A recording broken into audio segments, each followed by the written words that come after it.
Baik, selamat pagi Bapak Ibu. Assalamualaikum warahmatullahi wabarakatuh. Salam sejahtera untuk kita semua. Senang sekali saya Ratih Woro Anggraini, biasa dipanggil Woro, bisa ketemu dengan Bapak Ibu kembali di webinar keempat kami dengan judul mengembangkan program paket pembelajaran berbasis kompetensi dan juga skema sertifikasi.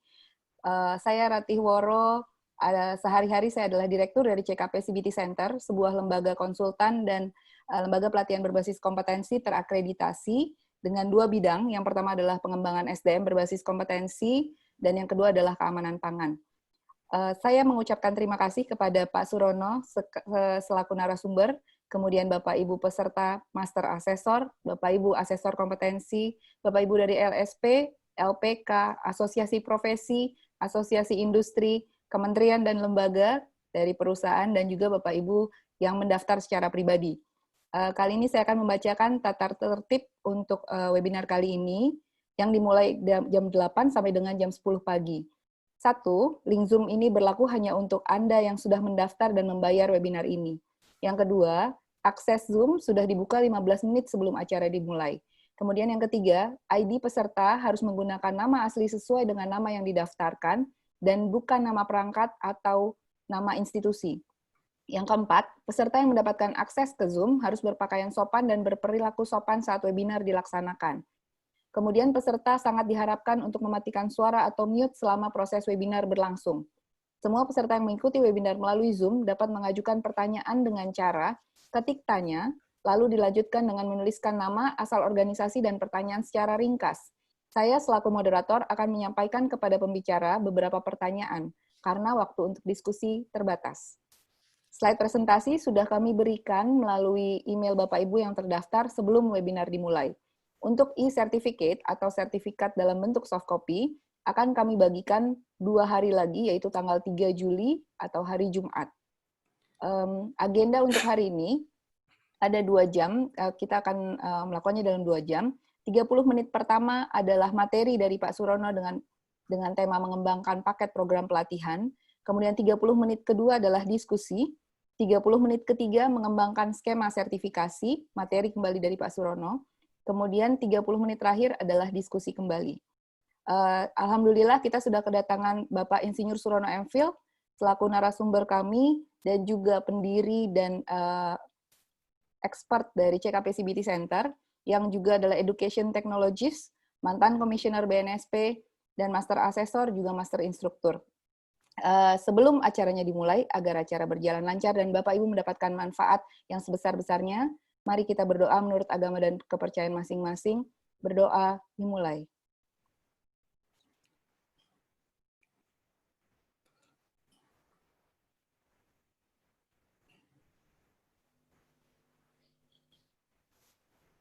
Berdoa selesai. Pak Surono, silakan untuk memulai materi. Baik, terima kasih. Assalamualaikum warahmatullahi wabarakatuh. Selamat pagi dan salam sejahtera bagi kita semua.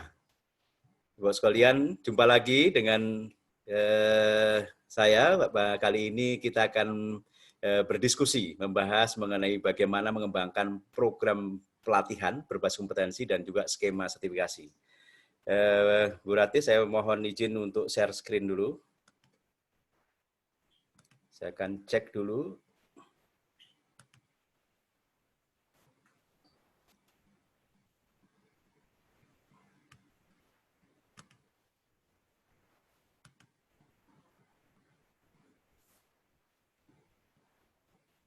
Baik, apa terlihat? Bu Latif? Terlihat, Pak, sudah jelas. Oke, baik. Suaranya juga jelas. Silakan dimulai. Oke. Baik, Ibu sekalian, kembali kita mencoba untuk diskusi mengenai di bidang pelatihan sampai pada sertifikasi ini, yaitu mengembangkan program paket pelatihan, bagaimana kita memprogram pelatihan berbasis kompetensi dan juga bagaimana pengembangan skema. Ini kita bahas karena mempunyai link yang kuat di dalam penerapan atau pengembangan kompetensi SDM. Ibu sekalian, kembali bahwa bahan sudah disampaikan Ibu sekalian. Dan saya berikan tanda ini, tanda di bawah pojok kiri bawah ini, ada CC, by, dan ini. Ini artinya saya tidak membuat copyright-nya, tetapi ini bisa menjadi open education resources atau bahan pembelajaran yang Ibu sekalian boleh gunakan bebas. Apakah itu untuk komersil atau untuk dipotong-potong, itu tidak ada masalah. Jadi bisa menjadi milik Ibu sekalian. Ibu sekalian, di dalam pagi ini kita akan bagaimana kita mengembangkan program. Ini merupakan kegiatan kita membangun infrastruktur pengembangan kompetensi yang mampu telusur dan link and match menuju SDM profesional. Kita ketahui bahwa ada 3 tahap ini untuk membangun SDM sampai menjadi profesional. Yang pertama adalah pelatihan atau pendidikan vokasional berbasis kompetensi. Yang kedua adalah asesmen berbasis kompetensi. Maaf, ini harusnya K. Asesmen berkompetensi, kemudian pengembangan profesi berbasis kompetensi. 3 tahap ini, Bapak sekalian, harus dia link and match. Nah, apa yang perekat untuk link and match ini adalah standar kompetensi. Jadi kalau pelatihan berbasis kompetensi ini diakhiri peserta mengaku saya kompeten dengan asesmen mandiri, maka dia akan bisa memulai dengan asesmen berbasis kompetensi, kemudian masuk kepada organ profesi, salah satu syaratnya harus well trained, sehingga ini adalah pengembangan menjadi berkinerja yang baik. Nah, pagi ini kita membahas ada 2 dulu, yaitu program pembelajaran untuk mendukung pelatihan berkompetensi dan skema sertifikasi untuk yang tengah. Sedangkan yang ketiga, nanti kita cari waktu untuk bagaimana kita mengembangkan program pengembangan profesi agar berkinerja baik.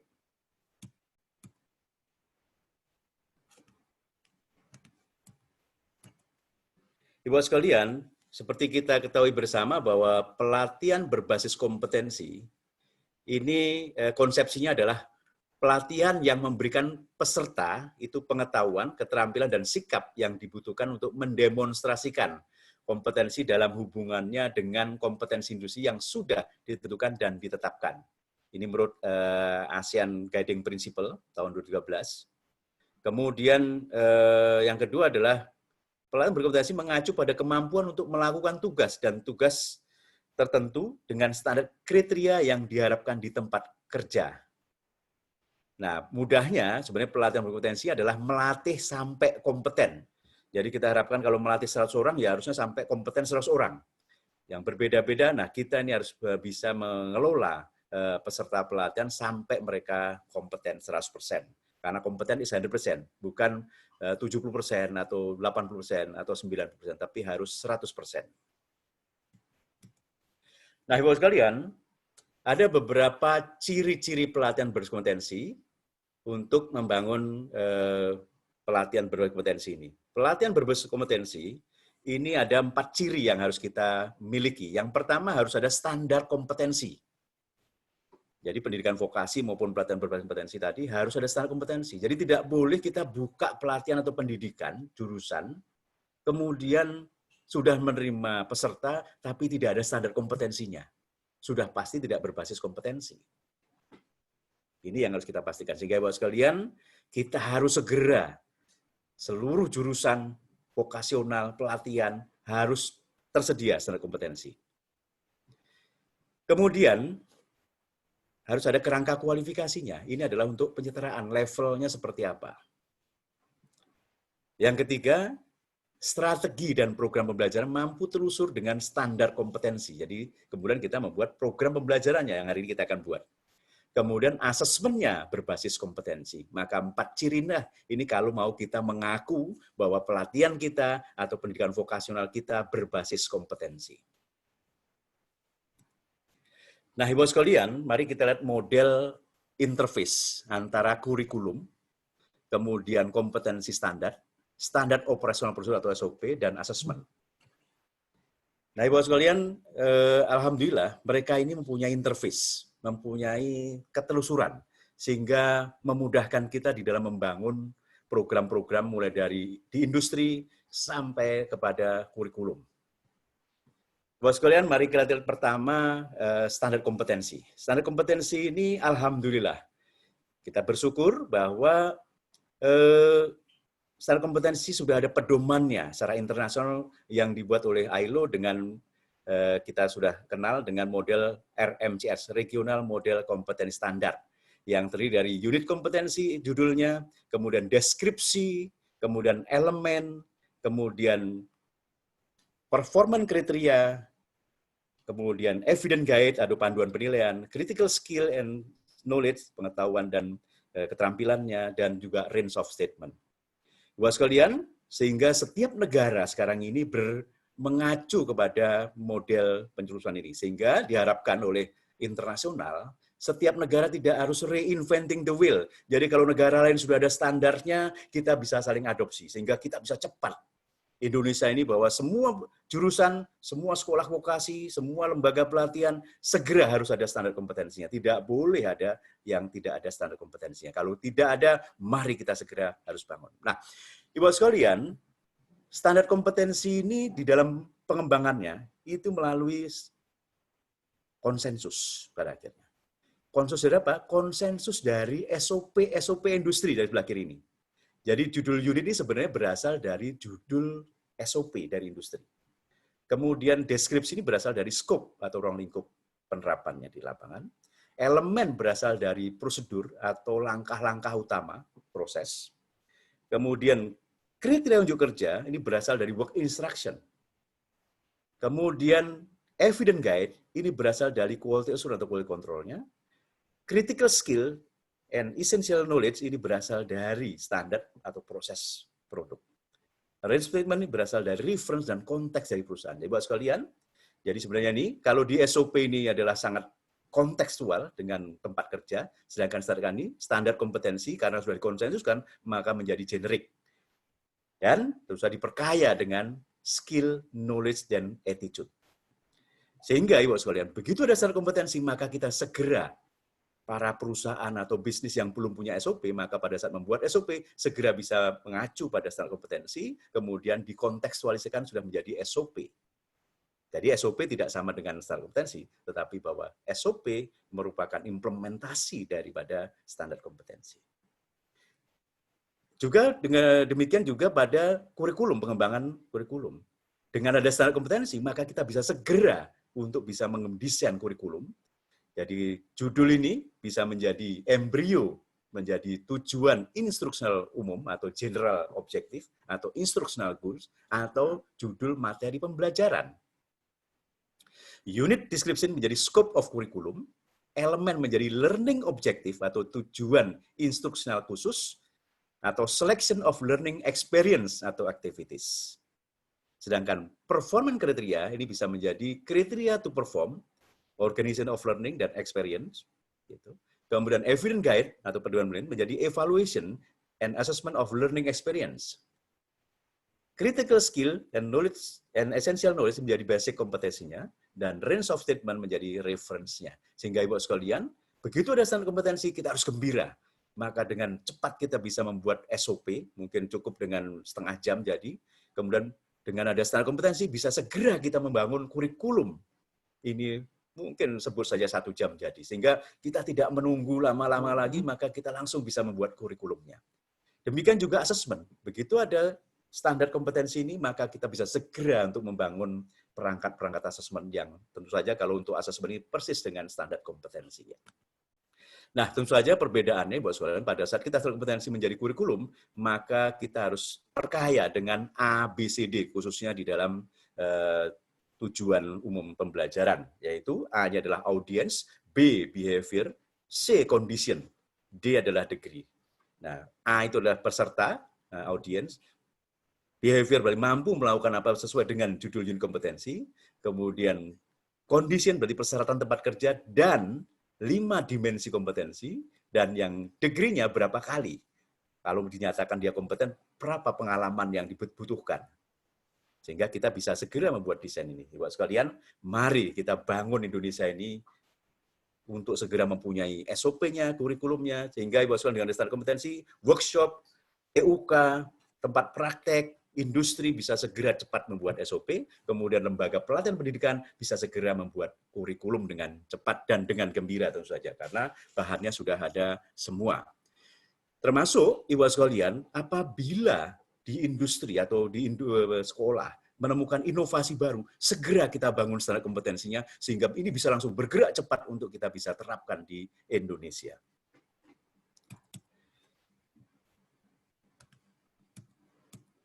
Ibu sekalian, kembali bahwa sehingga dengan standar kompetensi tadi, maka bisa kita segera membuat SOP dengan cepat dan akurat, membuat program pembelajaran dan skema sertifikasi dengan cepat dan akurat. Baik, Ibu sekalian, mari kita memulai untuk yang pertama, yaitu mengembangkan program atau paket pembelajaran pelatihan berbasis kompetensi dengan ciri-ciri yang ada di atas tadi yang sudah saya sampaikan. Ibu sekalian, kita bersyukur untuk menyusun program pelatihan, itu sudah ada standar kompetensinya. Berarti kita bisa bikin SOP membuat program pelatihan, kita bisa membuat kurikulum untuk bagaimana menyusun program pelatihan. Ibu sekalian, sudah ada standarnya, yaitu SKKNI P854900, 011, dan 1. Maka Ibu sekalian, kita harus selalu gembira, bersyukur kalau begitu sudah ada standar baru. Wah, berarti ini kita bisa membuat sesuatu yang baru lagi. Ada 6 langkah di dalam menyusun program pelatihan. Yang pertama adalah menentukan kualifikasi program pelatihan. Kemudian ada menentukan persyaratan peserta, menyusun kurikulum pelatihan, menyusun silabus pelatihan, menentukan sumber daya pelatihan, dan memvalidasi program pelatihan. Sehingga kalau kita lihat tadi, sesuai dengan model interface tadi, maka ini informasinya sudah ada semua. Maka kita bisa segera membuat, Ibu sekalian. Kita akan bahas satu persatu yang ini, Ibu sekalian. Nah, Ibu sekalian, yang pertama adalah menentukan kualifikasi program pelatihan. Ada 4 hal di dalam menggunakan kualifikasi program pelatihan ini. Yang pertama adalah nama program pelatihan ini ditentukan berdasarkan pemaketan atau pengemasan kompetensi. Yang kedua, jenjang program pelatihan ini ditentukan berdasarkan jenjang kualifikasi yang ada. Deskripsi program pelatihan dirumuskan mengacu kepada isi program pelatihan, dan kompetensi lulusan atau sering kita sebut SKL ditetapkan berdasarkan nama dan jenjang program yang ada. Baik, kita akan coba bersama-sama bagaimana menentukan dapat dari mana saja informasi ini. Mari kita lihat sama-sama, kita bersimulasi. Macet. Oke. Baik. Dari mana nama program pelatihan, jenjang dan deskripsi program pelatihan dan kompetensi lulusan. Yang pertama, Ibu sekalian, nama dan kualifikasi ini bisa kita dapatkan dari peta okupasi dalam kerangka kualifikasi nasional ataupun internasional. Di sana sudah ada namanya, kemudian deskripsinya, profilnya, tugasnya, termasuk persyaratannya untuk masuk. Sehingga pada saat kita sudah masuk sendiri, maka kita bisa langsung bisa. Yang kedua, kita bisa dapat nama tadi adalah dari KKNI, jenjang kualifikasi nasional kita, ataupun kerangka kualifikasi internasional bisa kita bangun. Kemudian dari skema sertifikasi, kita bisa mendapatkan pelatihan ini, nama maupun kualifikasi ini. Kemudian kita juga bisa mendapatkan judul pelatihan program ini bisa berdasarkan dari regulasi teknis yang terkait dengan pengemasan. Atau dari persyaratan kemasan dari pengguna dunia industri, kalau misalnya ini adalah program pesanan langsung dari suatu industri tertentu yang spesifik. Baik, mari kita coba, Ibu sekalian. Misalnya contoh, ini adalah contoh peta okupasi dalam kerangka kualifikasi.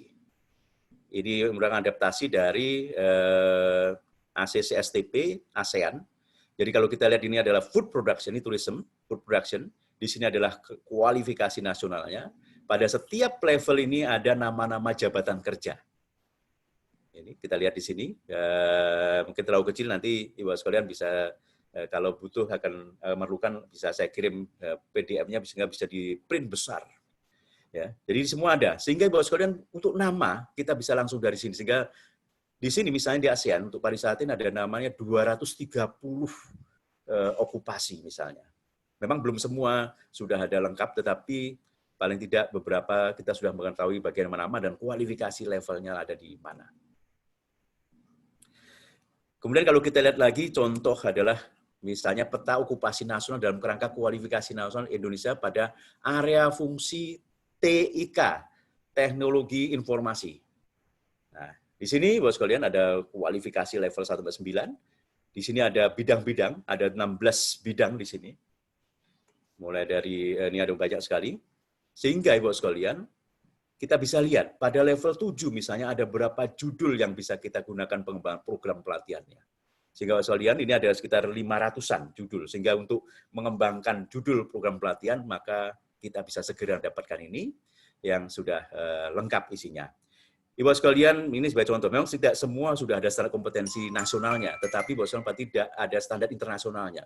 Yang hijau-hijau contohnya di sini sudah ada SKKN-nya, sedangkan yang biru ini standar internasional. Namun pelatihan bisa segera kita jalan terus untuk kita bangun standar kompetensinya, sehingga kita tidak kehilangan momentum untuk membangun pelatihan berbasis kompetensi. Juga di dalam program Merdeka Belajar, maka anak-anak kita bisa mengetahui kalau misalnya masuk jurusan TIK ini mau jadi apa saja sih.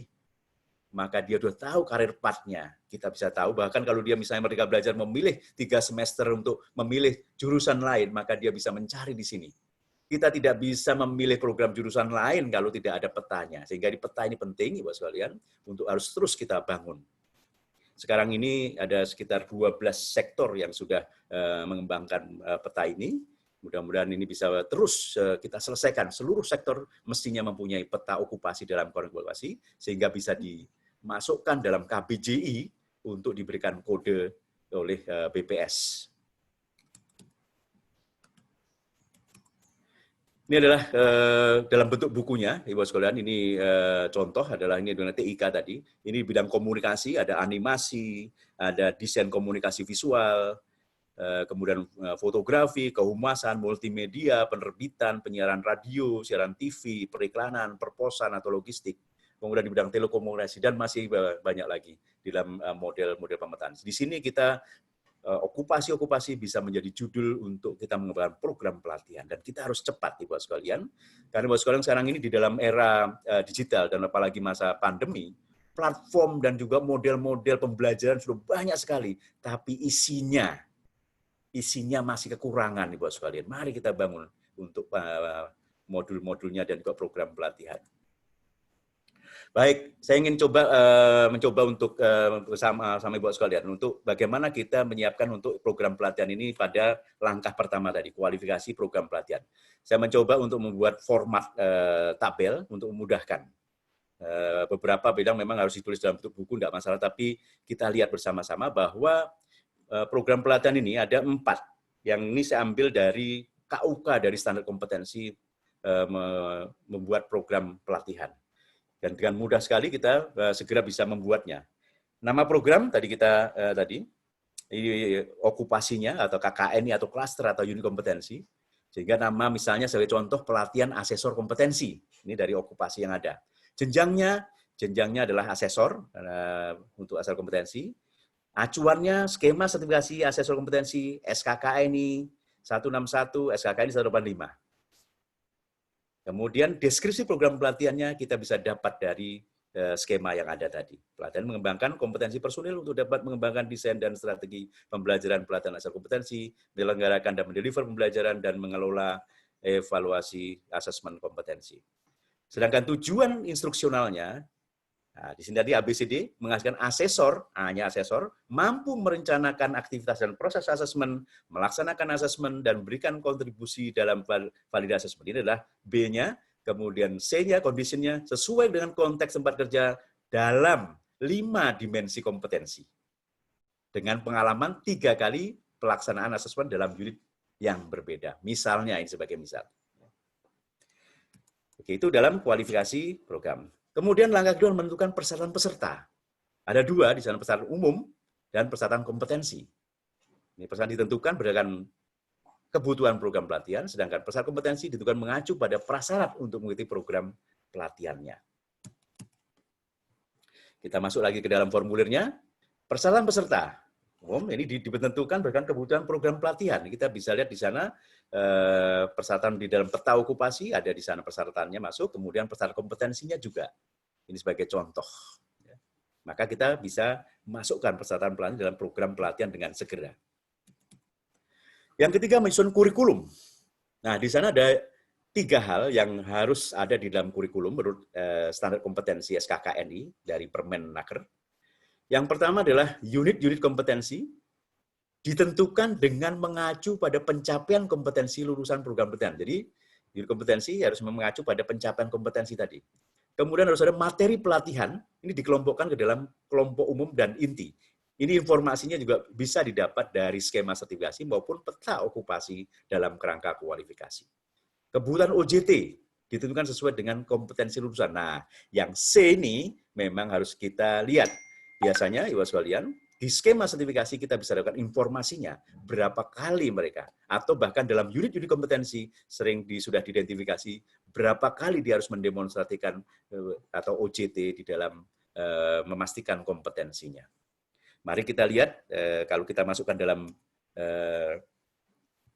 program, kurikulum, di sini unit kompetensinya, Ibu sekalian, unit kompetensi ini, unit kompetensi ada 3, karena contohnya tadi adalah asesor, beserta nomornya, kemudian materi pelatihan dikelompokkan dalam kelompok umum dan inti. Nah, ini adalah ada 3, ini semua inti, merencanakan aktivitas, ini sama dengan judul unit kompetensinya, materi pelatihannya. Dan kebutuhan OJT misalnya adalah 3 kali pengalaman praktis di bawah pengawasan. Semuanya demikian. Ini adalah contoh membutuhkan kebutuhan OJT-nya, sehingga kita bisa dapatkan. Nah, Bapak sekalian, kita harus sering melihat, karena yang ketiga ini, beberapa kali terjadi perubahan untuk persyaratan, sesuai dengan pengalaman di lapangan, sehingga baik standarnya maupun ini, kalau kita harus mengikuti perkembangan perubahan-perubahan, baik yang dilakukan oleh standar kompetensi maupun skema-skema strategi yang ditetapkan oleh Badan Nasional Sertifikasi Profesi. Yang keempat, menyusun silabus. Nah, ada 4 komponen di sana, di dalam menyusun silabus. Yang pertama adalah elemen dari unit kompetensi tadi, diidentifikasi sesuai dengan unit kompetensi, kemudian kriteria unjuk kerjanya, diidentifikasi sesuai elemen kompetensi, indikator unjuk kerja, dideskripsikan untuk mencapai kriteria unjuk kerjanya, kemudian pengetahuan, keterampilan, sikap kerja, dan jangka waktu, baik itu teori maupun praktek, ini ditentukan di sana. Mari kita coba lihat bagaimana memasukkan ini ke dalam ini dan mendapatkan informasi dari mana. Nah, silabus ini kembali bahwa untuk unit kompetensi yang tadi sudah ditetapkan untuk sebagai tujuan, maka kita identifikasi elemen atau tujuan instruksional khusus. Jadi, elemen ini adalah diidentifikasi sebagai tujuan instruksional khusus, ini diidentifikasi dengan unit kompetensinya. Kemudian kriteria unjuk kerjanya, ini berdasarkan juga dari KUK standar kompetensi. Nah, kemudian berikutnya adalah indikator kompetensi. Nah, ini didiskusikan untuk mencapai kriteria unjuk kerja. Nah, dari mana dia informasinya? Kalau di dalam standar kompetensi, dia berada di aspek kritis. Aspek kritis inilah yang menjadi indikator kompetensi. Karena indikator ini adalah kalau kita bekerja atau melakukan sesuatu, maka hasilnya produknya jadi, prosesnya benar. Itu paling tidak minimal. Dan faktor-faktor penting lainnya yang sangat mempengaruhi hasil dari kegiatan tadi. Jadi, kita bisa dapatkan dari informasinya dari aspek kritis. Kemudian, Ibu sekalian, pengetahuan keterampilan. Nah, pengetahuan dari mana? Pengetahuan dari unit tadi. Kita bisa dapatkan informasi pengetahuan ini adalah dari pengetahuan di panduan penilaian. Alhamdulillah, bersyukur kita standar kompetensi sudah mengandung itu. Kita tinggal memasukkan, tidak perlu kita mengarang lagi. Keterampilan juga sudah ada di dalam standar kompetensi SKKNI kita. Kita ambil keterampilan apa saja yang dia di sana, kemudian sikap juga demikian. Baru kita menentukan jangka waktu. Jangka waktu tentu saja, ini ada rumusnya di dalam mengembangkan pelatihan, untuk dikembangkan sehingga ketahuan, maka dia 2 JP untuk review Mas di sini. Jadi, Ibu sekalian, maka pada saat kita menyusun silabus dengan cepat semua informasi kita dapatkan dari SKKNI. Alhamdulillah, SKKNI kita sudah menempatkan ini semua, sehingga kalau kita menyusun program pelatihan silabusnya, langsung cepat kita dapatkan. Mungkin dalam waktu setengah jam kita selesai di dalam buat silabus tadi.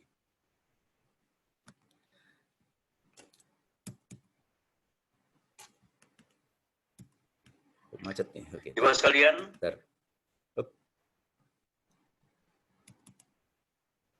Baik, yang kelima adalah menentukan sumber daya pelatihan. Yaitu fasilitas dan sarana pelatihan ini ditentukan dengan mengacu kepada kebutuhan pelatihan setiap unit kompetensi. Kemudian bahan pelatihan ditentukan dengan mengacu kepada kebutuhan pelatihan setiap unit kompetensi, dan kualifikasi instruktur ditentukan sesuai dengan unit kompetensi atau materi yang akan dilatihkan. Mari kita lihat bagaimana kita menyusunnya di dalam program pelatihan. Jadi sumber daya pelatihan tadi, yang pertama adalah fasilitas dan sarana pelatihan ini dideterminasi dan ditentukan dengan mengacu kepada kebutuhan pelatihan setiap unit kompetensi. Ini kebutuhan mulai dari tempat, tentu saja ini akan berbeda kalau nanti kita menggunakan daring atau pelatihan jarak jauh. Kemudian juga bahan pelatihan ini ditentukan dengan mengacu kepada kebutuhan pelatihan setiap unit kompetensi, mulai dari modul pelatihan, SKKNI-nya, skema sertifikasi asesor sebagai standarnya. Kemudian Bapak sekalian, kualifikasi instruktur. Ini ditentukan sesuai dengan unit kompetensi yang akan dilatihkan. Misalnya di sini memiliki sertifikat master asesor, karena ini ada latihan tadi, ada contohnya adalah hasil kompetensi. Kemudian ditugaskan oleh BNSP, misalnya kalau ini pelatihan kompetensi, memiliki sertifikat sebagai trainer atau pelatih, dan mampu berkomunikasi dengan baik. Misalnya ini adalah kualifikasi instrukturnya.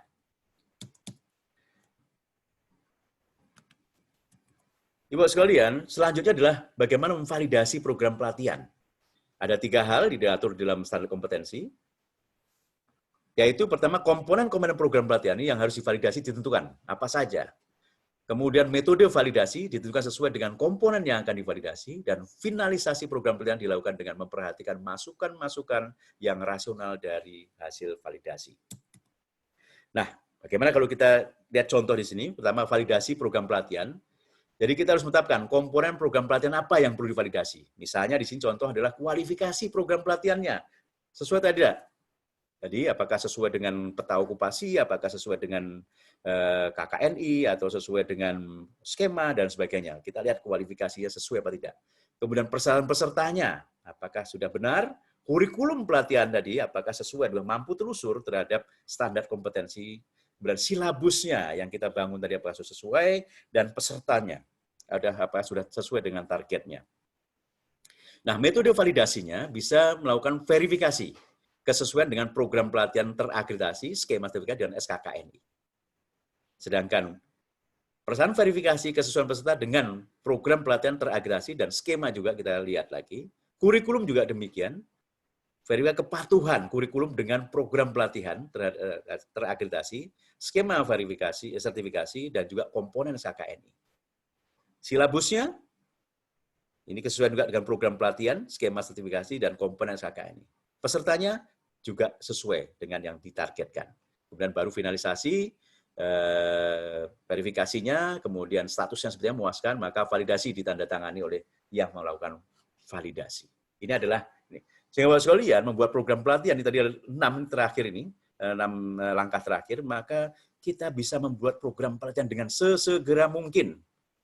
Dengan sudah adanya peta okupasi, sudah adanya skema sertifikasi, sudah adanya pengemasan dalam SKKNI, maka kita segera bisa membangun program pelatihan ini.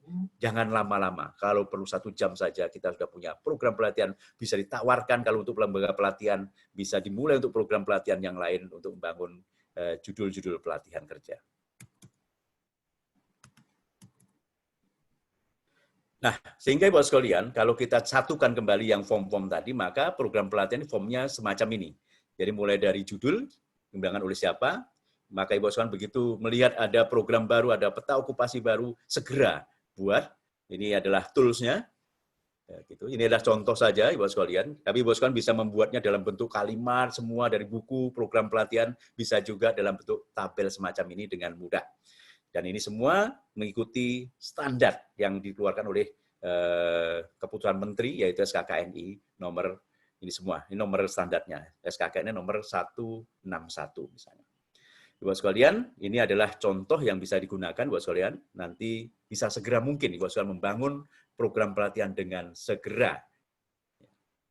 Apalagi untuk pendidikan, kalau sudah buka jurusan, jangan sampai tidak ada program pelatihan yang sesuai dengan standar kompetensi. Ini juga terusannya, sehingga sampai 6, sehingga Ibu sekalian kita bisa segera bangun program pelatihan ini dengan segera. Baik itu, Bu Woro, saya kira kita break dulu untuk ini. kita diskusi dulu, kita nanti akan lanjutkan bagaimana mengembangkan skema sertifikasinya. Baik, Pak Surono. Baik, Pak Surono, terima kasih. Pertanyaannya sudah banyak yang masuk. Yang pertama dari Ibu Fitria. Beliau berkata, pertanyaan saya sangat basic atau awam. Siapa yang berwenang menentukan dan mengesahkan standar kompetensi suatu profesi atau jenis pekerjaan? Oke. Lalu kemudian Ibu Siwistika, senada dengan Ibu Sri Suryani. Bu Siwistika, bagaimana Bu Yayu ya? Ya, Bu Yayu dan Bu Sri Suryani. Ya. Pertanyaannya senada, bagaimana kalau misalnya pengetahuan di dalam SKKNI-nya terbatas? Dari mana kita bisa mengambil materi untuk silabus? Atau membuat MUK saat mengembangkan perangkat? KNI pengetahuannya terbatas. Ya, jadi di SKKNI pengetahuannya cuma sedikit. Baik. Kemudian satu lagi Pak Surono dari Bu Melda. Iya. Bagaimana jika ada penemuan baru yang didaftarkan sebagai haki, sehingga si penemu enggan untuk membuat SKKNI-nya? Bagaimana caranya agar materi pelatihan ini, yang tadi tidak ada SKKNI-nya karena dari dari haki seseorang, Ya. bisa mendapatkan pengakuan dari negara? Baik. Itu dulu Pak Surono, terima kasih. Baik, terima kasih Bu Fitria. Siapa yang berwenang untuk menetapkan profesi dan juga tadi? Ya, Ibu sekalian, di dalam memetakan tadi, yang pertama kalau kita memetakan, maka kita pemetaan tadi kita petakan dan kita konsensuskan. Setelah itu, tentu saja, jadi yang pertama adalah tadi mengenai pemetaan. Pemetaan ini kita konsensus, kita dengarkan dari semua stakeholder, kemudian disepakati. Nah, sepakati ini seperti dalam peta tadi, ada beberapa stakeholder yang membangun ini, seperti dari Kemnaker, BNSP, Kementerian, Kadin, dan sebagainya, bersepakat untuk peta. Peta ini adalah dokumen hidup, sehingga dia terus berkembang. Maka bisa menjadi acuan untuk pengembangan program-program pelatihan. Ini yang pertama, jadi melalui pemetaan tadi sebagai acuan untuk mengembangkan standar kompetensi juga. Sehingga itulah yang bisa menjadi acuan awal. Dan ini bisa dilakukan dengan cepat, karena di bawah kita mendengar, semua yang ada kita bangun, kita percaya itu. Kemudian yang kedua, pengemasan ini secara struktural, secara otoritas juga bisa ditetapkan oleh kementerian. Apabila misalnya sangat dibutuhkan banyak orang, sehingga memerlukan suatu legitimasi. Atau dari perusahaan sendiri, dia membuat suatu judul okupasi khusus perusahaannya, ya boleh-boleh saja, ya. Dan dia memang membutuhkan itu, maka itulah yang dia kembangkan. Dia hanya khusus oleh perusahaan itu. Dialah yang menetapkan ini okupasinya. Biasanya disebut sebagai klaster, ya. Klaster untuk secara yang spesifik dengan perusahaannya saja. Jadi buat sekalian, itu sedangkan profesi. Nah, untuk profesi ini kembali, istilah profesi ini antara sektor pendidikan dengan ketenagakerjaannya agak berbeda. Kalau di pendidikan ini adalah sebagai suatu program lanjutan dari setelah sarjana, sedangkan yang profesi di sektor ketenagakerjaan ini adalah merupakan bidang kerja. Nah, ini yang perlu banyak diskusi untuk profesi. Sehingga khusus profesi biasanya dia tetapkan, diatur sebagai aturan khusus. Sedangkan okupasi ini bisa dibangun oleh baik itu khusus oleh suatu perusahaan atau nasional oleh otoritas dan stakeholder-nya. Kemudian Bu Yayu dan Bu Sri, bagaimana kalau pengetahuan dirinya terbatas? Bu Yayu dan Bu Sri, sebenarnya begini, untuk pengetahuan yang selama proses tadi, setiap KUK itu subjeknya itu adalah pengetahuan sebenarnya. Jadi misalnya kalau bunyinya faktor-faktor diidentifikasi dengan sesuai dengan GMP misalnya, maka faktor-faktor itu adalah semuanya pengetahuan. Ya, diidentifikasi adalah keterampilan, sesuai dengan GMP misalnya, itu adalah sikap. Jadi selalu dia mengikuti itu. Ini adalah pengetahuan yang ada di standar di KUK-nya. Kemudian tadi pengetahuan di dalam panduan penilaian. Nah, pengetahuan penilaian betul memang beberapa standar, apalagi kalau standar internasional. Kadang-kadang standar internasional hanya sampai KUK. Bahkan panduan penilaiannya nggak ada, karena itu oleh standar internasional diserahkan pada masing-masing negara untuk memberikan konteks. Maka, nah, kadang-kadang memang di panduan pengetahuannya sedikit. Nah, pengetahuan di dalam panduan penilaian adalah pengetahuan yang secara generik itu mendukung untuk menjalankan atau proses dari standar kompetensi tadi. Sedangkan pengetahuan in the workplace yang untuk mengerjakannya sendiri itu berada di subjek setiap KUK. Gitu. Tadi saya beri contoh, faktor-faktor diidentifikasi, prinsip-prinsip dilakukan misalnya. Itu adalah prinsip-prinsip berarti adalah pengetahuannya. Jadi skill, knowledge, and attitude. Itu Bu ya. Nah, kalau yang panduan terbatas tadi, maka kita tentu saja kita menjadi berat membuat program, kita harus cari literatur yang lain. Nah, bahwasanya dalam literatur kalau kita vokasi ada kan kesesuaian ada dua, standard and technical regulation. Kalau standar jenjangnya adalah ada standar, guideline, and code of practice. Sedangkan kalau technical regulation ada PP, ada Permen, ada Perdirjen. Jadi ini adalah jenjangnya yang bisa dipakai. Jadi kalau kita bicara standar, maka jenjangnya standar itu bisa kita cari. Guideline-nya bisa kita cari code of practice-nya. Maka kita mudah-mudahan kita bisa dapatkan dari pengetahuan tadi. Kemudian Bu Milda, ya betul Bu Milda. Jadi sekarang ini kita ketahui bahwa banyak sekali model, platform, kemudian alat-alat untuk kita membangun pelatihan jarak jauh. Tetapi isinya ini masih terbatas. Bahkan kemarin beberapa waktu lalu saya mendengarkan dari mantan rektor Universitas Terbuka, ya sudah banyak, tapi sekarang ini banyak sekali bahan pelatihan atau penemuan tadi yang diberi tanda dipatenkan sehingga orang lain tidak bisa memakai. Gitu. Nah, maka beliau mengajak mari kita semua bisa membuat open education resources supaya yang jangan dikasih copyright, tetapi sisi buy gitu, jadi bisa dimiliki oleh setiap orang. Gitu. Nah, yang sudah haki, ya ini memang begini, kalau yang punya rela untuk menjadi miliknya nasional, maka itu bisa dilakukan. Tapi kalau tidak, tidak bisa. Nah, tapi ada juga yang saya sudah punya haki bagaimana menjadi supaya diakui negara, supaya menjadi milik masyarakat. Wah, itu menjadi mudah. Karena tadi saya berikan interface tadi, begitu ada penemuan haki, suatu proses, maka sebenarnya pasti dia punya SOP-nya. Begitu dari SOP, maka kita segera bisa bangun menjadi standar kompetensi dengan pengkayaan skill, knowledge, and attitude.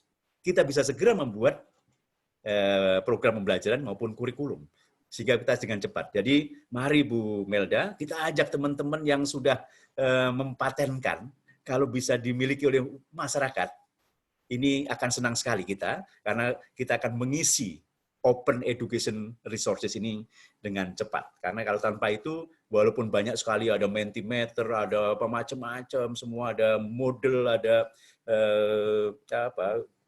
banyak sekali model learning management system, tetapi kalau isinya tidak ada, ini menjadi sulitan. Inilah yang menjadi sekarang ini keluhan beberapa lembaga pendidikan pelatihan mencari open education resources menjadi sangat sulit. Itu barangkali Bu Melda, mari kita bersama-sama semua untuk kita bangun segera program-program pelatihan termasuk modul-modulnya.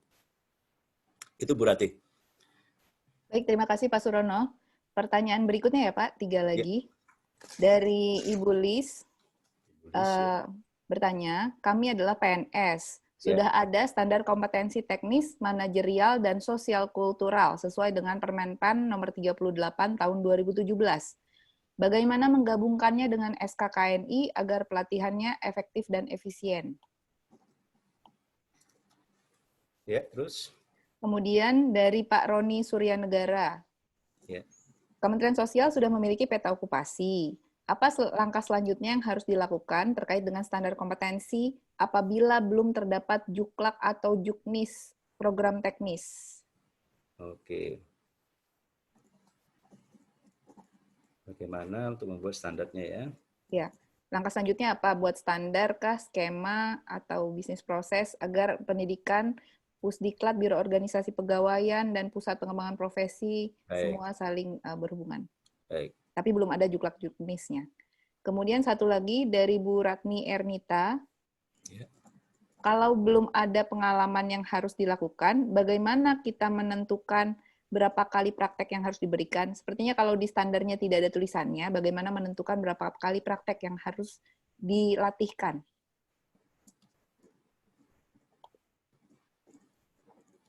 Oke, baik. 3 dulu ya. Ya. Baik, Bu Lis, terima kasih. Ini pertanyaan bagus sekali. Untuk PNS ini kan sudah ada standar, sudah ada manajerial, teknis maupun kultural. Jadi alhamdulillah sudah 3, sehingga memudahkan kita, Bu Lis. Yang pertama sebenarnya untuk yang teknis ini sangat kompatibel dengan SKKNI, sehingga sebenarnya teknis sudah bisa bangun, sedangkan manajerial ini sesuai dengan konteks dari pegawai negeri, sehingga nanti pada saat kita masukkan membuat program pelatihan, inilah yang akan memperkaya. Ya. Juga ada kultural. Kultural ini kan sebagai employability skill, sehingga bisa employable PNS ini pada sesuai dengan bidang kerjanya. Sehingga, nah sedangkan employability skill ini kita sisipkan pada setiap standar kompetensi. Kita jangan membuat suatu pelatihan, kemudian kita pisahkan. Employee skill sendiri, misalnya kultural kita belajar sendiri, maka menjadi sulit. Karena yang kita butuhkan adalah setiap langkah tadi itu masuk dalam kulturalnya tadi. Sehingga kita embedding istilahnya, embedding employee skill tadi ke dalam unit-unit kompetensi yang teknis tadi. Sehingga program kita akan menjadi lengkap. Nah, untuk memisipkan, Ibu Lis, ini memang perlu kita survei kecil-kecilan gitu atau sedikit terhadap stakeholder untuk misalnya kultural yang seperti apa atau karakter siapa atau employee skill seperti apa atau generic skill seperti apa kita masukkan ke dalamnya tadi. Saya sudah beberapa kali mencoba ini kelihatannya responnya sangat baik stakeholder sehingga kita bisa segera, yang khususnya kultural, kita bisa segera masukkan. Sedangkan manajerial, kita bisa bangun sendiri dalam suatu program pelatihan sesuai dengan standar manajerialnya. Kemudian Pak Roni, alhamdulillah bidang sosial ini sudah ada petanya, sehingga langkah apa yang selanjutnya? Baik, Pak Roni, begitu kita sudah punya peta, maka dari peta ini kita lihat apakah seluruh standar kompetensinya sudah berisi. Karena peta itu kan kalau coupling itu ada yang masih kosong belum ada rumahnya. Tapi judulnya sudah ada, ya gitu. Tugasnya sudah ada sehingga kita harus bangun standar kompetensinya. Jadi yang pertama adalah programnya adalah melengkapi standar kompetensi untuk seluruh okupasi yang dipetakan tadi Pak Roni. Yang kedua, untuk yang sudah ada standar kompetensinya, segera kita buat program pelatihannya. Ya. Sedangkan untuk sertifikasinya, segera kita buat skema sertifikasinya. Jadi secara paralel, jadi yang sekali lagi, yang pertama, yang dia peta masih berupa coupling kosong, standar belum ada tapi sudah ada tugasnya, kita buat standar kompetensinya segera. Kemudian yang sudah standar kompetensinya, kita bangun segera program pelatihan dan modul pembelajarannya. Sedangkan untuk tujuan sertifikasi, segera kita bangun skema sertifikasinya dan kita buat perangkat asesmennya. Dan ini saya berharap karena timnya Pak Roni besar, saya kira ini kalau bisa seluruhnya kita harus selesaikan sebisanya tahun ini, karena ini program yang bisa cepat, karena tadi dengan interface tadi yang saya sampaikan, kita membuatnya dengan bisa cepat. Kita kalau perlu kolosal, kita selesaikan seluruh bidang sosial ini, kesejahteraan sosial, kita selesaikan seluruhnya Pak Roni. Kemudian Bu Ratni, belum ada pengalaman. Bagus, pertanyaan bagus. Ini adalah banyak sekali pertanyaan dan masalah. Ibu sekalian, tadi saya sampaikan di dalam menentukan tujuan pembelajaran umum harus ada A, B, C, D, audience, behavior, condition, and degree. Biasanya kalau yang A dan B itu kita dapatkan dari standar kompetensi. Jadi A, audience, nah audience itu berarti peserta. B, behavior, berarti mampu apa. Nah, mampu apa ini sesuai dengan judul unit kompetensi. Aman sampai situ. Kemudian C, condition, sesuai dengan kondisi tempat kerja. Ya, plus 5 dimensi kompetensi. Ya. Nah, yang D-nya, degree yang ditanya Bu Ratni, nah ini perlu kita lihat. Ada beberapa standar kompetensi yang sudah memberikan persyaratan ini. Ada juga di dalam skema sertifikasi juga sudah memberikan informasi itu, atau juga di dalam peta kadang juga ada masuk seperti itu. Nah, bagaimana kalau tidak ada? Maka kembali kita harus survei Bu Ratni. untuk kepada para stakeholder. Kalau misalnya Bu Ratni mengambil sampel darah hewan tertentu, karena Bu Ratni ini adalah dokter hewan, Bu ya. Nah, ngambil sampel darah misalnya, berapa kali dia dinyatakan kompeten? Berapa kali di bawah supervisi untuk melakukan itu sehingga bisa dilepas sendiri. Ini adalah tadi. Nah, kita harus survei, kemudian tanyakan profesi maupun penggunanya, maka kita tetapkan berapa kali. Sehingga pada saat kita membuat program, misalnya di sekolah vokasi, berapa kali sih misalnya kita memagangkan, jangan sampai kita memagangkan, nitipkan di perusahaan, industri, kita tidak tahu D-nya berapa. Nah, kita harus tahu, misalnya ternyata tempat praktek saya baru bisa ngasih 2 kali latihan praktek. Sementara D-nya tadi, degree-nya harus 20 kali. Maka pada waktu magang, kita titipkan ke perusahaan agar dibimbing sampai 18 kali. Maka begitu selesai magang, maka anak-anak kita sudah kompeten. Kalau kita tidak tahu D-nya, maka perusahaan juga tidak tahu mau diapakan anak-anak ini magang tadi. Mari, Bu Ratni, saya kira bagus pertanyaannya, kita harus segera bangun setiap standar kompetensi atau bahkan setiap program kita tahu D-nya tadi. Itu Bu Woro ya. Pak Surono, maaf, Ibu Lis konfirmasi satu lagi. Ya. Berarti pelatihan berbasis standar kompetensi manajerial dengan pelatihan berbasis standar kompetensi teknis baiknya dipisah atau tidak, Pak? Oh, baik. Kompetensi manajerial dan teknis. Ya, sebenarnya bisa menyatu, ya, bisa menyatu tadi dan memperkaya. Sehingga di dalam membuat standar kompetensi tadi, kultural sudah bisa disisipkan. Manajerial ini kita bangun di dalam standar tadi untuk kita merge bagaimana, karena dalam manajerial tadi, kalau judulnya mengelola biasanya berisi plan, do, check, act. Tapi kalau soal proses, maka prosesnya sesuai dengan standar teknis tadi. Sehingga ini berada di tengah, kalau dia misalnya teknis tadi, dia berasa kalau plan, do, nah do-nya ada di sana. Sehingga manajerialnya akan tergabung semuanya. Sehingga bisa jadi satu program pelatihan mulai dari manajerial, kemudian teknis maupun kulturalnya. Kulturalnya dia akan masuk embedding ke dalam masing-masing tadi. Nanti kita bisa bersimulasi tiga-tiganya. Itu Bu Woro. Baik, sudah. Silakan dilanjutkan dulu materinya, Pak. Baik. Saya share dulu lagi.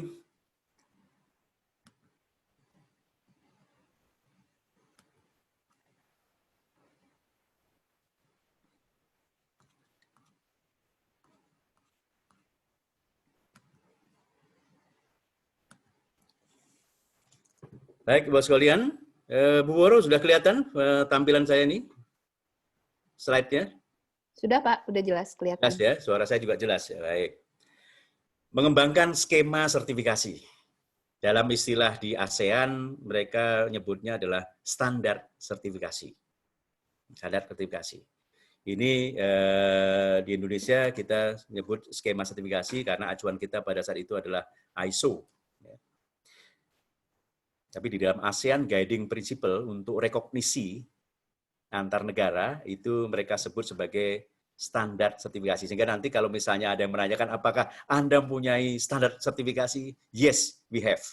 Karena nama kita adalah skema sertifikasi.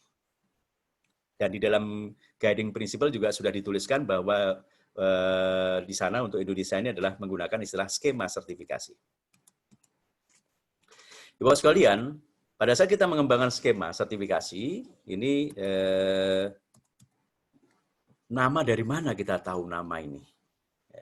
Untuk juga deskripsi standar, sama dengan waktu kita membuat program pelatihan.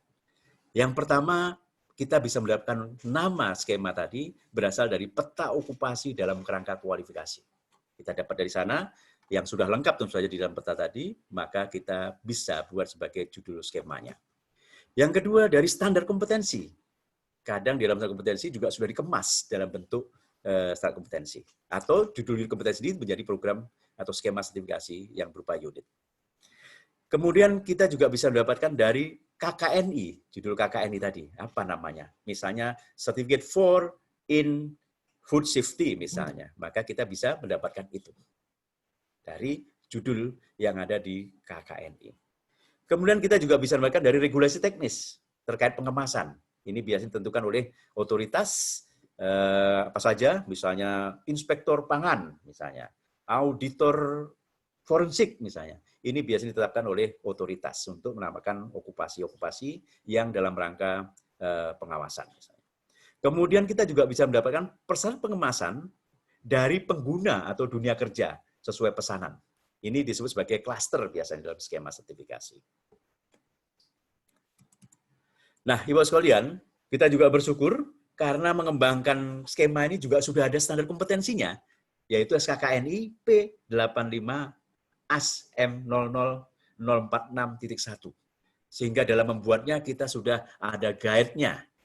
Ada 4 langkah di dalam mengembangkan skema ini dan juga memeliharanya. Jadi yang pertama adalah menginterpretasikan persyaratan pengembangan skema sertifikasi, yang kedua mengembangkan struktur skema sertifikasi, kemudian memvalidasi skema sertifikasi dan memelihara skema sertifikasi. Nah, Ibu sekalian, di sini di dalam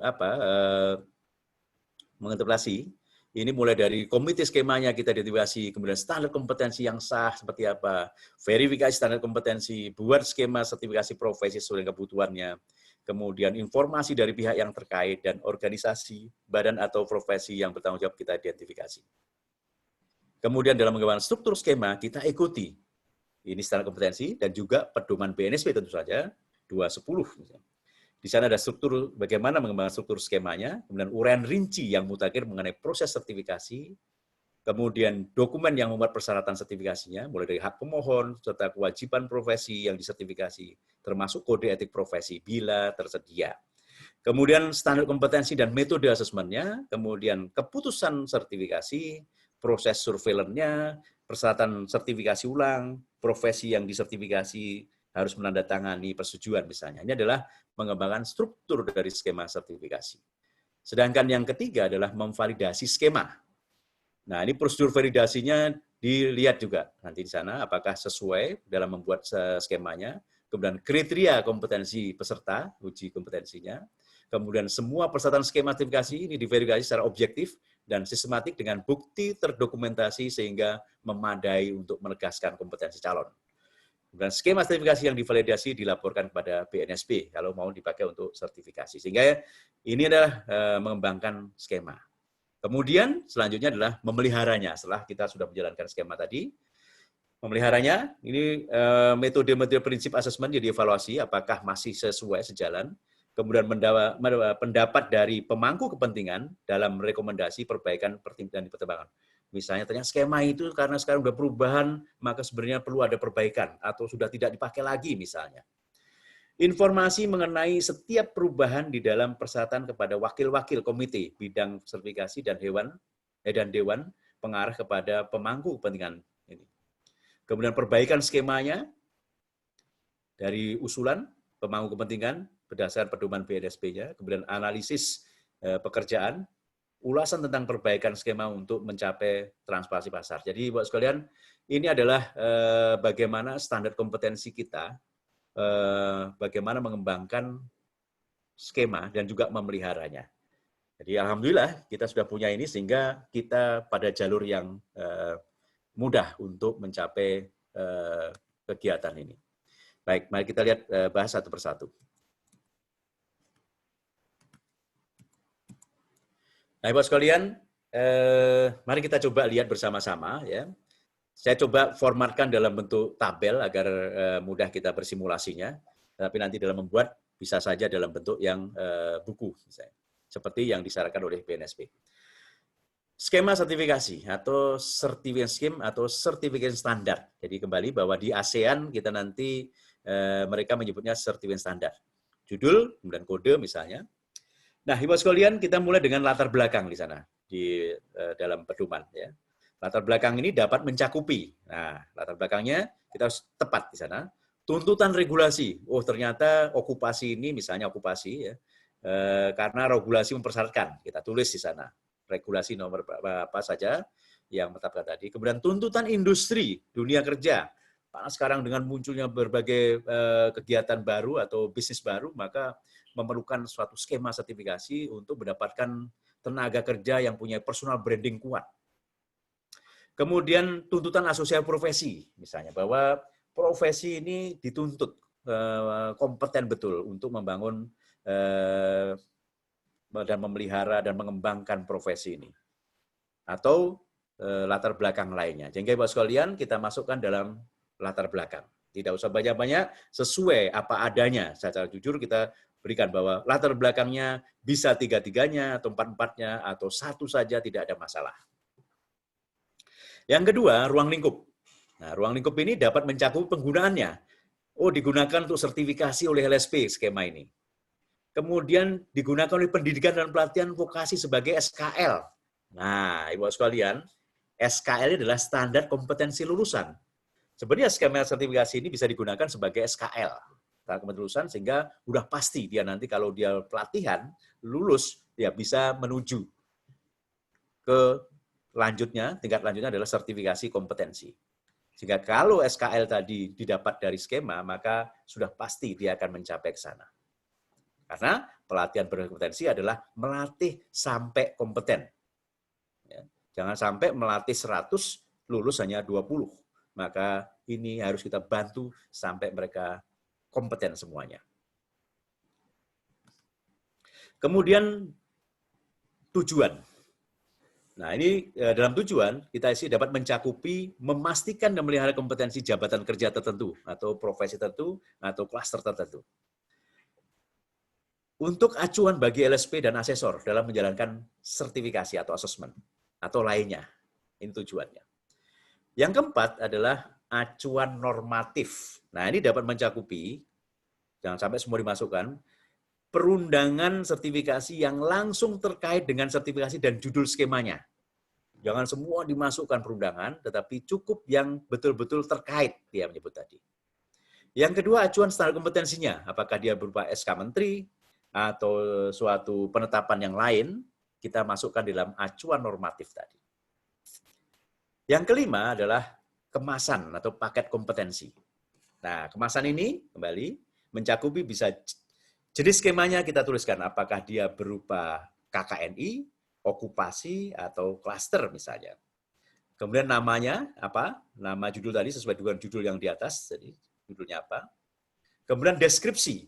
Nah, deskripsinya ini, deskripsi kita bisa dapatkan informasi dari peta okupasi, kita bisa dapat dari program pembelajaran, atau dari aturan, atau dari informasi dari suatu organisasi tertentu yang menetapkan suatu paket-paket pelatihan.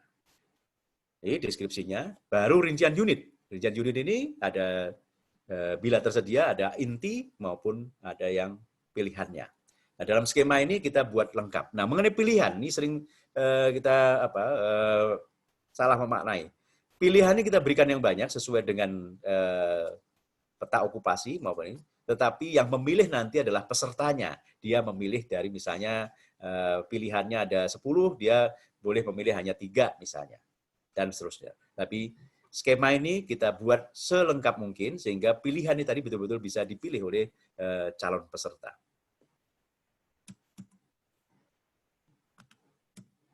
Baik, Bos sekalian. Baik, Ibu sekalian, yang keenam adalah persyaratan dasar. Nah, persyaratan dasar ini dapat mencakupi persyaratan kualifikasi sebelumnya, atau pelatihan sebelumnya, pendidikan dan atau lainnya, atau pendidikan atau syarat lainnya. Jadi Bapak sekalian, ini adalah persyaratan dasar. Ibu sekalian mengenai pendidikan. Pendidikan ini bila tidak diatur khusus oleh perundangan, sebaiknya tidak disyaratkan misalnya harus S1 misalnya, atau D3. Kalau bisa dihindari, kecuali sudah diatur dalam suatu peraturan. Maka sertifikasi ini bisa untuk siapa saja, baik yang belajar sendiri, pelatihan secara formal atau non formal, maka mereka asal mereka kompeten, maka boleh mengikuti. Tetapi kecuali kalau diatur khusus oleh suatu peraturan perundangan. Yang ketujuh, hak pemohon sertifikasi dan kewajiban pemegang sertifikat. Dapat mencakupi hak pemohon, kewajiban pemegang sertifikat. Baru selanjutnya adalah biaya. Biaya, dan terakhir adalah proses sertifikasi. Ini mencakupi proses pendaftaran, proses asesmen, keputusan sertifikasi, pembekuan dan penjamin sertifikasi, surveillance, sertifikasi ulang, penggunaan sertifikat, banding, kode etik, dan seterusnya. Jadi Bapak sekalian, maka kita bisa berikan. Nah, apabila ini memang sama semua, sebenarnya ini bisa di hyperlinkkan, sehingga mungkin kita membuat skemanya tidak terlalu berlembar-lembar, tapi barangkali hanya selembar 2 lembar, maka kita sudah selesai tadi. Untuk yang itu bisa klik. Kalau kita nanti sudah menggunakan misalnya dokumen yang elektronik. Bapak sekalian, dalam skema ini, Bapak sekalian, kita bisa segera membuat ini bila sudah ada sumber dari peta tadi, atau pemaketan dalam suatu standar kompetensi, atau pengemasan-pengemasan diatur oleh otoritas, dan juga pengemasan yang sudah dilakukan oleh industri untuk digunakan dalam sertifikasi. Ini adalah di dalam skema. Sehingga saya harapkan buat sekalian dalam buat skema ini jangan lama-lama. Paling lama sehari sajalah, kalau tidak hanya setengah hari. Ya, jadi buat sekalian kita membuat skema ini dengan cepat, karena kebutuhannya juga dengan cepat. Apabila kita isinya mengikuti aturan yang ada, maka verifikasinya oleh BNSP pun saya yakin akan bisa cepat dilakukan. Baik, Ibu sekalian, kita sudah membahas bagaimana mengembangkan program pelatihan berbasis kompetensi dan kemudian skema sertifikasi.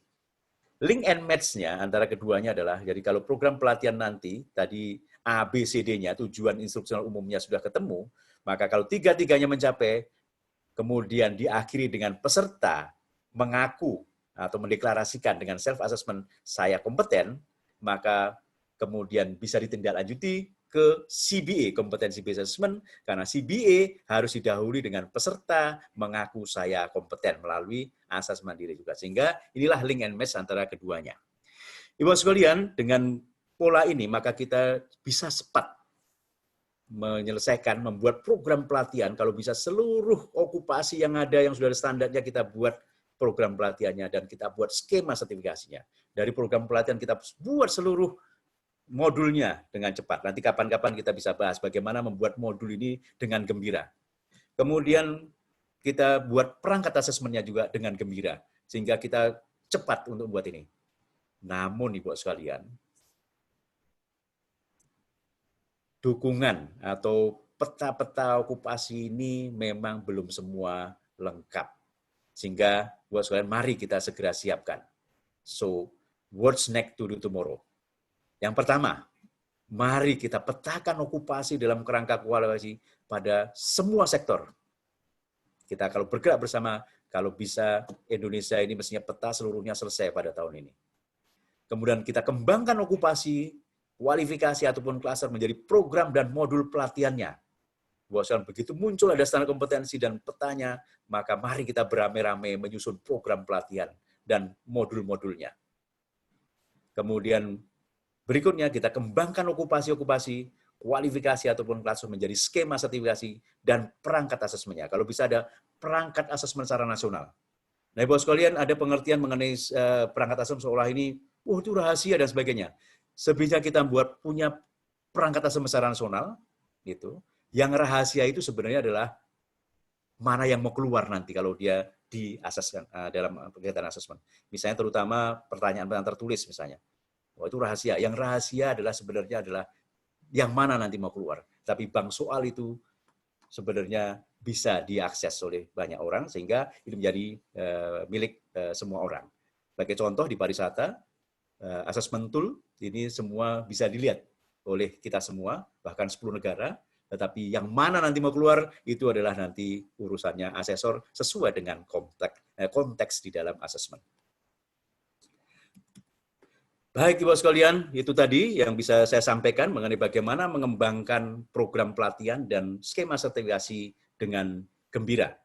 Kita tetap harus gembira supaya sehat dan kita segera maju Indonesia kompeten. Terima kasih. Baik, terima kasih banyak Pak Surono. Pertanyaannya sudah masuk banyak sekali.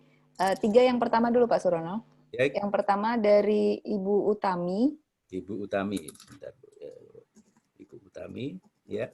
Apa yang harus dilakukan ketika kita mengidentifikasi elemen atau KUK, tapi tidak sesuai dengan keadaan sebenarnya atau ada perbedaan?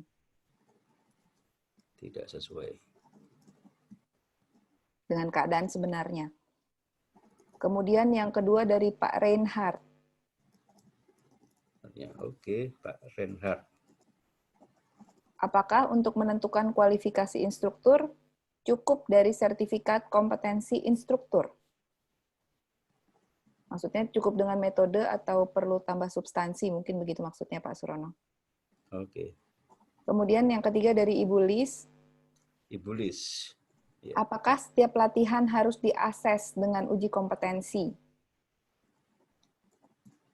Jika iya, untuk setiap diakses ya.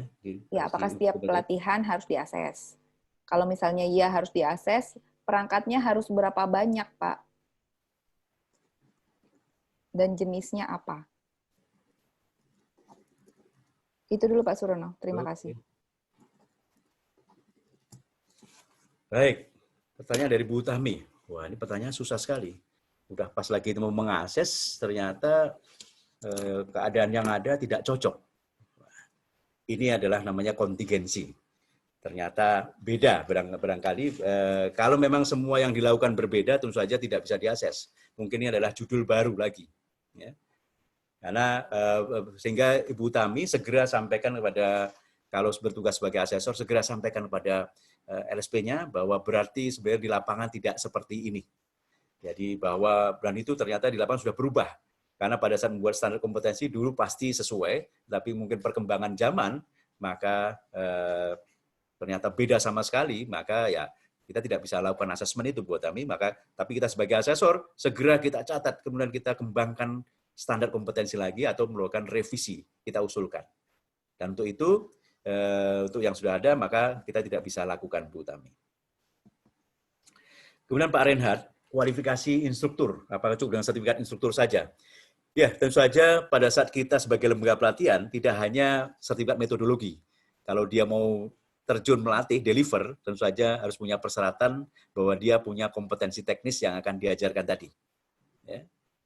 Apakah dia karena bidangnya, atau karena dia juga punya sertifikat kompetensi teknisnya. Jadi mengenai bidang, jadi misalnya instruktur apa, nah apanya ini bisa didapat dari kompetensi, bisa didapat dari pengalaman kerja, bisa didapat dari suatu pelatihan, atau dia juga punya sertifikat kompetensi teknis sendiri.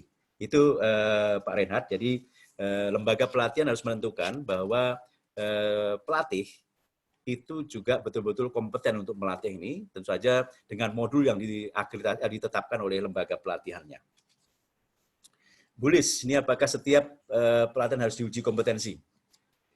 Ya, sebenarnya begini, asesmen kompetensi ini, lembaga pelatihan, walaupun nanti peserta mungkin tidak ditujukan untuk sertifikat kompetensi, tetap harus dilakukan asesmen, karena di dalam pelatihan berkompetensi harus dilakukan evaluasi.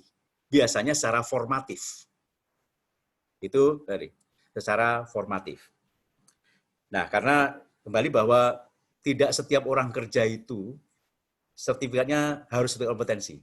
Karena gini, sertifikat itu ada 3 jenis. Ada sertifikat pelatihan, disebut sebagai certificate of attainment atau achievement.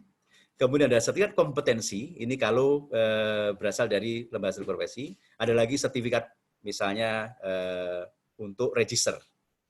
Nah, Ibu sekalian, kalau kita membaca persyaratan industri di dalam sistem, kan ada yang bunyinya personil should be competent. Ada yang bunyinya personil shall be competent. Ada lagi bunyinya personil shall be qualified, competent, and assigned. Nah, kalau kita membaca 3 ini, kalau syaratnya hanya bunyinya personil should be competent, dia cukup dengan sertifikat pelatihan. Kalau bunyinya personil shall be competent, maka dia perlu surat kompetensi. Kalau bunyinya personil shall be qualified, competent, and assigned, maka dia perlu register di misalnya organisasi profesi atau otoritas. Jadi, buat sekalian ini Bu Lis tergantung bunyinya ya, bunyi persyaratannya. Nah, kalau tidak untuk sertifikat kompetensi, tetap uji kompetensi, tetapi oleh lembaga pelatihan sendiri dalam rangka evaluasi pencapaian pembelajaran. Biasanya dilakukan secara formatif. Setiap elemen selesai kita evaluasi. Nah, kalau misalnya sampai sertifikasi di kompetensi, berapa banyak perangkatnya? Nah, perangkat asesmen ini kita rencanakan. Ya, kita rencanakan di dalam merencanakan aktivitas dan proses asesmen, itu ada kita petakan apa saja yang dibutuhkan untuk asesmen sesuai dengan konteks peserta. Nah, sebisanya kita kalau LSP, misalnya seperti Bulis tadi, kita siapkan dari peta semua tadi seluruh MUK-nya atau instrumen asesmennya. Sehingga kalau kita dapat peserta yang berasal dari lembaga pendidikan pelatihan berbasis kompetensi, maka aman kita. Mudah. Atau kita dapat dari peserta yang dari lembaga pelatihan belum berbasis kompetensi dan nggak kenal standar kompetensi, tapi ngaku kompeten juga. Bagaimana mengaksesnya? Atau kita dapat dari orang yang pengalaman di industri yang sudah berbasis kompetensi. Wah, kita tenang, aman semua buktinya. Atau kita dapat orang dari industri yang nggak berbasis kompetensi, tapi juga ngaku kompeten. Wah, ini berarti perangkatnya akan lebih banyak lagi. Atau kita dapat peserta yang berasal dari otodidak. Wah, bahkan malah nggak punya bukti yang terdokumentasi. Bagaimana? Maka kita mungkin akan banyak mengembangkan perangkat-perangkat asesmen yang berbeda. Jadi buat sekalian, mari tentu teman-teman yang asesor, kita siapkan semua tadi bahwa kita siap berbagai klien datang, kita siap untuk melakukan uji kompetensi. Itu Bulis ya. Jadi perangkat banyak tadi kita harus senang. Kan membuatnya baru kali pertama, setelah itu kita juga, seperti kalau orang big data, punya data banyak, kita senang. Begitu memakainya tinggal pilih. Gitu Bulis ya. Mari kita siapkan lengkap sesuai dengan calon asesi yang akan datang. Itu Bu Woro. Baik, terima kasih Pak. Pak Reinhardt mau mengkonfirmasi Pak tentang instruktur tadi. Berarti instruktur tidak harus sesuai dengan basic pendidikan ya Pak? Ya. Baik, Pak Reinhardt, kita selalu ingatkan oleh Menteri yang lalu, Pak Dahiri, kita kalau orang mencapai itu bisa dari mana saja. Ya. Jadi kalau misalnya pencapaian tadi, karena kita sudah meratifikasi bahwa belajar sepanjang hayat bisa dari mana saja, boleh dari pendidikan, bisa dari pelatihan, boleh belajar sendiri. Termasuk KKN kita, dari kiri kanan itu kita masuk. Sehingga kalau dia punya bukti kompetensi, teknisnya misalnya, bukan metodologi, dia berasal dari belajar sendiri, boleh juga. Dari pendidikan, pelatihan, bisa juga. Jadi tergantung. Nah nanti lembaga pelatihan berkompetensi memverifikasi apakah benar dia kompeten pada yang mau diajarkan. Inilah tugas salah satu LSP, karena di dalam salah satu standar, 8 standar lembaga pelatihan, itu diantaranya adalah memastikan bahwa standar instruktur dan tenaga pelatihan tadi terjamin. Itu Pak Reinhardt ya. Baik, terima kasih Pak Surono. 3 pertanyaan berikutnya. Yang pertama dari Pak Arief. Pak Arief ya. Pak Arief Purwito. Dalam menentukan jam pelatihan, untuk pengulangan kerja atau degree-nya, apakah ikut dimasukkan dalam jam pelatihan tersebut? Tadi kan ABCD, kemudian degree-nya apakah berarti masuk ke dalam rencana jam pelatihan?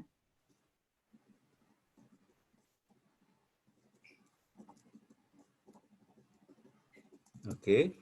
Kemudian yang kedua dari Bu Yeti. Baik, Bu Yeti. Di dalam KKNI kan sudah ada level dan dibagi lagi per bidangnya. Apakah dimungkinkan untuk membuat pelatihan dengan konten materi per unit kompetensi?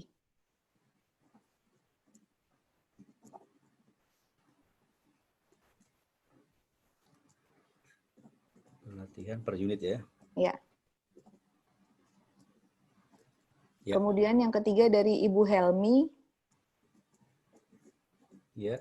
Untuk membuat program baru, apakah harus dibuat skema sertifikasinya dulu?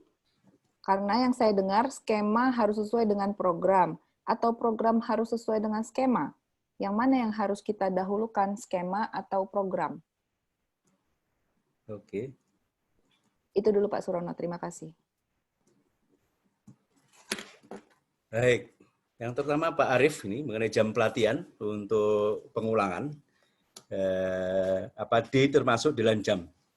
Ya, seharusnya memasuk ke sana. Jadi pada saat kita membuat jam waktu, maka kita pastikan masuk dalam rencana tadi.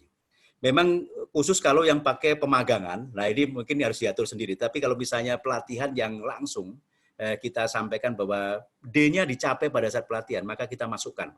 Kecuali kalau ada program pemagangan, karena ini akan mempunyai keterpisahan tersendiri. Itu Pak Arief ya. Jadi kita masukkan. Biasanya rumusnya itu begini, rumus untuk program ini kalau biasa misalnya lembaga pelatihan dapat tender misalnya, biasanya kita menghitungnya kan P plus 4M ya gitu, plus O dibagi 6 kan gitu. Itu kalau kita merumuskan secara generik, hingga nanti O itu adalah optimis, jadi berapa sih paling optimis waktu paling lama, P itu pesimis, jadi paling lama mungkin karena dapat peserta nanti adalah yang kelihatannya infrastruktur pengetahuan awalnya mungkin komunikasi daerahnya kurang misalnya. Jadi sekali lagi rumusnya itu adalah P plus 4M plus O dibagi 6. Ya gitu. Itu untuk generiknya. Jadi P itu pesimis, M itu adalah middle ya, mean, tengah-tengahnya, rata-rata. Sedangkan O itu optimis dibagi 6. Jadi kira-kira kalau kita membuat program jangka panjang, maka rumusnya seperti itu untuk menentukan jumlah jam pelajarannya atau lama waktunya pelatihan.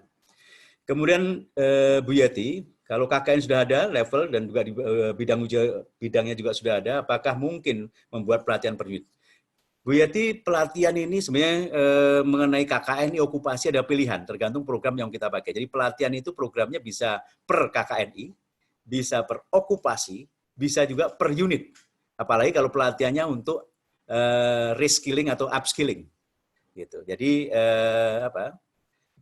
untuk meningkatkan misalnya lembaga pelatihan melakukan RPL, recognition pelatihan. Dia sudah bekerja sekian lama, kemudian kita akses dulu melalui RPL, kemudian ternyata dia hanya yang kurang itu yang nggak kompeten cuma 1 unit, maka kita bisa membuat program pelatihan 1 unit.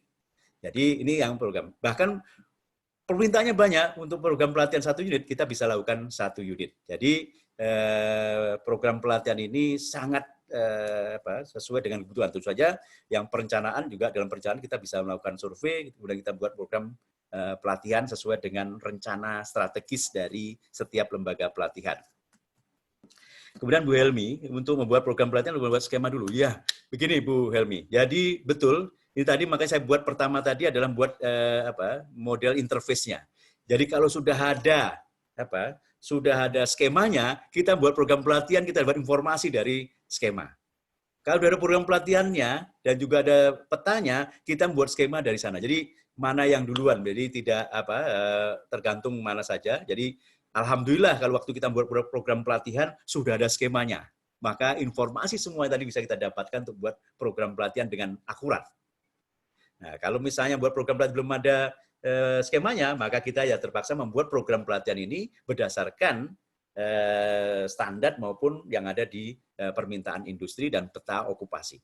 Itu Bu Helmi ya, jadi tidak seperti telur dan ayam atau buah si malakama, tetapi just do it. Jadi mau yang udah ada standar, mau ada skemanya, kita bisa program pelatihan, belum ada juga demikian. Baik. Itu Bu Woro ya. Baik, terima kasih Pak Surono. 3 pertanyaan lagi Pak. Yang pertama dari Bu Anti. Iya. Berapa tahun sekali minimum standar kompetensi harus direvisi, kaji ulang, agar selalu update dan berkualitas? Kaji ulang standar. Baik. Kemudian Bu Ratni. Bu Ratni. Ya, betul. Ya, okay. Untuk 1 unit kompetensi, layaknya diperlukan berapa jam pelatihan? Apakah ada standarnya? Oke. Kemudian Pak Mardianto. Bagaimana seandainya ada SKKNI baru yang sangat general, sedangkan SKKNI lama yang digantikan sebenarnya lebih tepat. Namun, SKKNI baru menyatakan SKKNI sebelumnya tidak berlaku lagi. Apakah kita bisa tetap menggunakan SKKNI yang lama dengan dengan menggabungkan SKKNI yang baru juga? Itu dulu Pak Surono. Oke.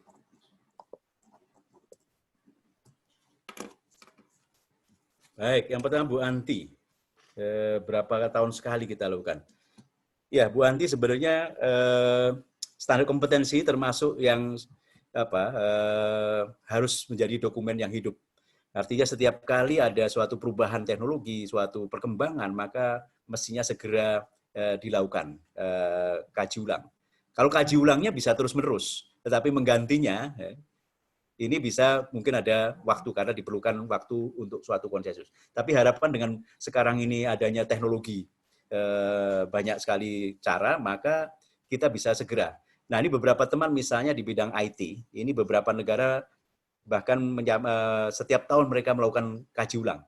Sehingga keluar kalau kita lihat di bidang IT, seringnya setiap tahun bulan Januari itu sering ada standar baru langsung, ya, dilakukan revisi. Ada yang 5 tahun. Nah, di dalam peraturan kita itu minimal sekali dalam 5 tahun. Jadi syaratnya minimal, sehingga mau berapa kali juga boleh. Ada beberapa yang mengatakan bahkan usul di bidang IT maunya 6 bulan sekali, misalnya gitu.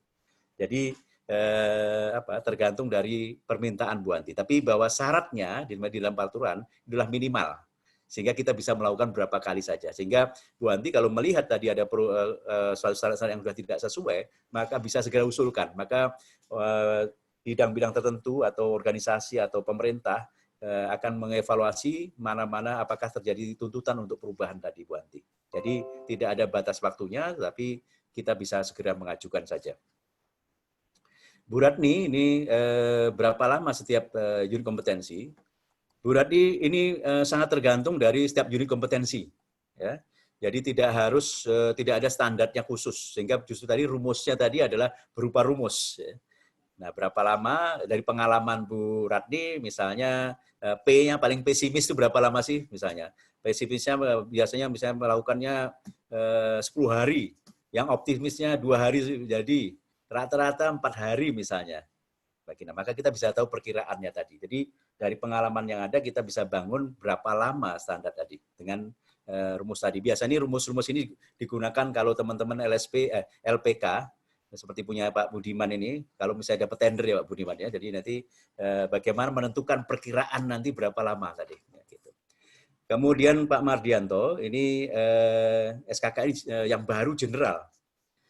Ya, Pak Mardianto ini kadang-kadang, karena standar kompetensi ini kan konsensus. Kadang-kadang yang si perumus ini sudah rasanya supaya detail gini, ternyata pas konsensus dikurangi saja, akhirnya jadi generik misalnya, atau bahkan lebih generik dari yang lama.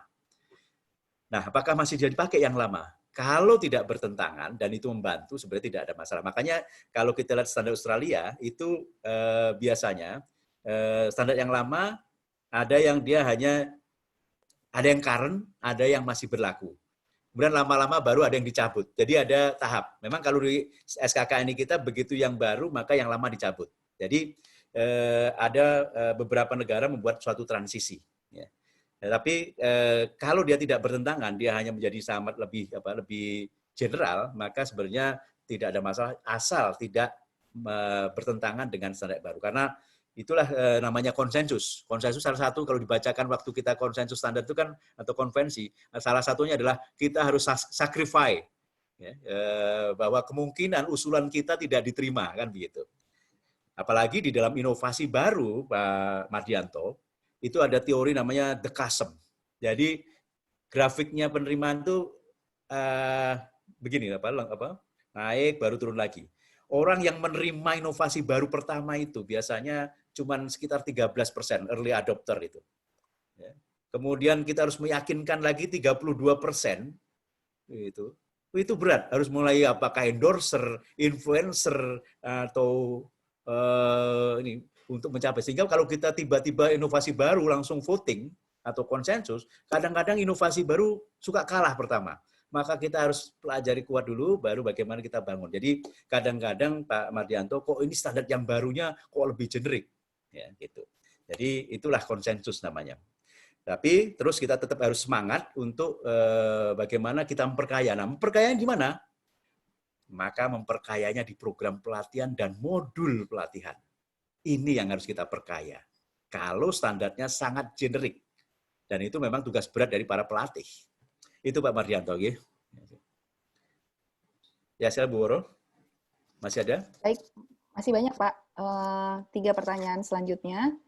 Yang pertama dari Pak Jarod Utomo. Pak Jarod. Bagaimana jika 2 LSP yang berbeda dengan skema yang sama, MUK-nya berbeda? Sebagai contoh, Sebentar. Intinya 2 LSP, satu skemanya sama, MUK-nya berbeda. Misalnya salah satu LSP, MUK-nya lebih lengkap. Apakah ini akan menjadi masalah? Oke. Kemudian pertanyaan kedua dari Bu Asri, Bu Asri. dari BSSN, Badan Cyber dan Yeah. Sandi Negara. Peta okupasi keamanan cyber telah di-launching akhir tahun 2019 yang memuat 30 okupasi.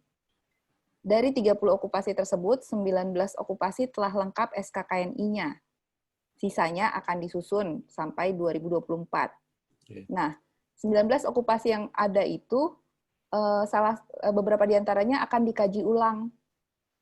Nah, untuk okupasi yang mau dikaji ulang tersebut, tapi belum tahu kapan, apakah, maksudnya masih antara sekarang sampai 2024, apakah skemanya disusun sekarang atau tunggu SKKNI barunya nanti setelah dikaji ulang? Jadi ketika kita sudah tahu SKKNI-nya akan dikaji ulang, apakah skemanya dibuat sekarang atau tunggu SKKNI barunya jadi, begitu Pak? Oke. Satu lagi Bu Ratni Ernita, apakah unit-unit dalam skema bisa ditentukan sendiri oleh asosiasi atau industri bila dalam SKKNI-nya tidak ada klasifikasi jabatannya? Coba diulangi lagi Bu Ratni tadi. Apakah unit-unit dalam skema bisa ditentukan sendiri oleh asosiasi atau industri bila dalam SKKNI-nya tidak ada klasifikasi jabatannya? Mungkin maksudnya seperti skema klaster, Pak. Baik. Sudah itu dulu, terima kasih Pak Surono. Baik, yang pertama Pak Jarod, mengenai bagaimana jika LSP, 2 LSP berbeda, skemanya sama tapi MUK-nya berbeda. Baik, Pak Jarod, jadi begini, kita dalam melihat LSP lain, kita harus hati-hati. Karena mungkin LSP-nya skemanya sama.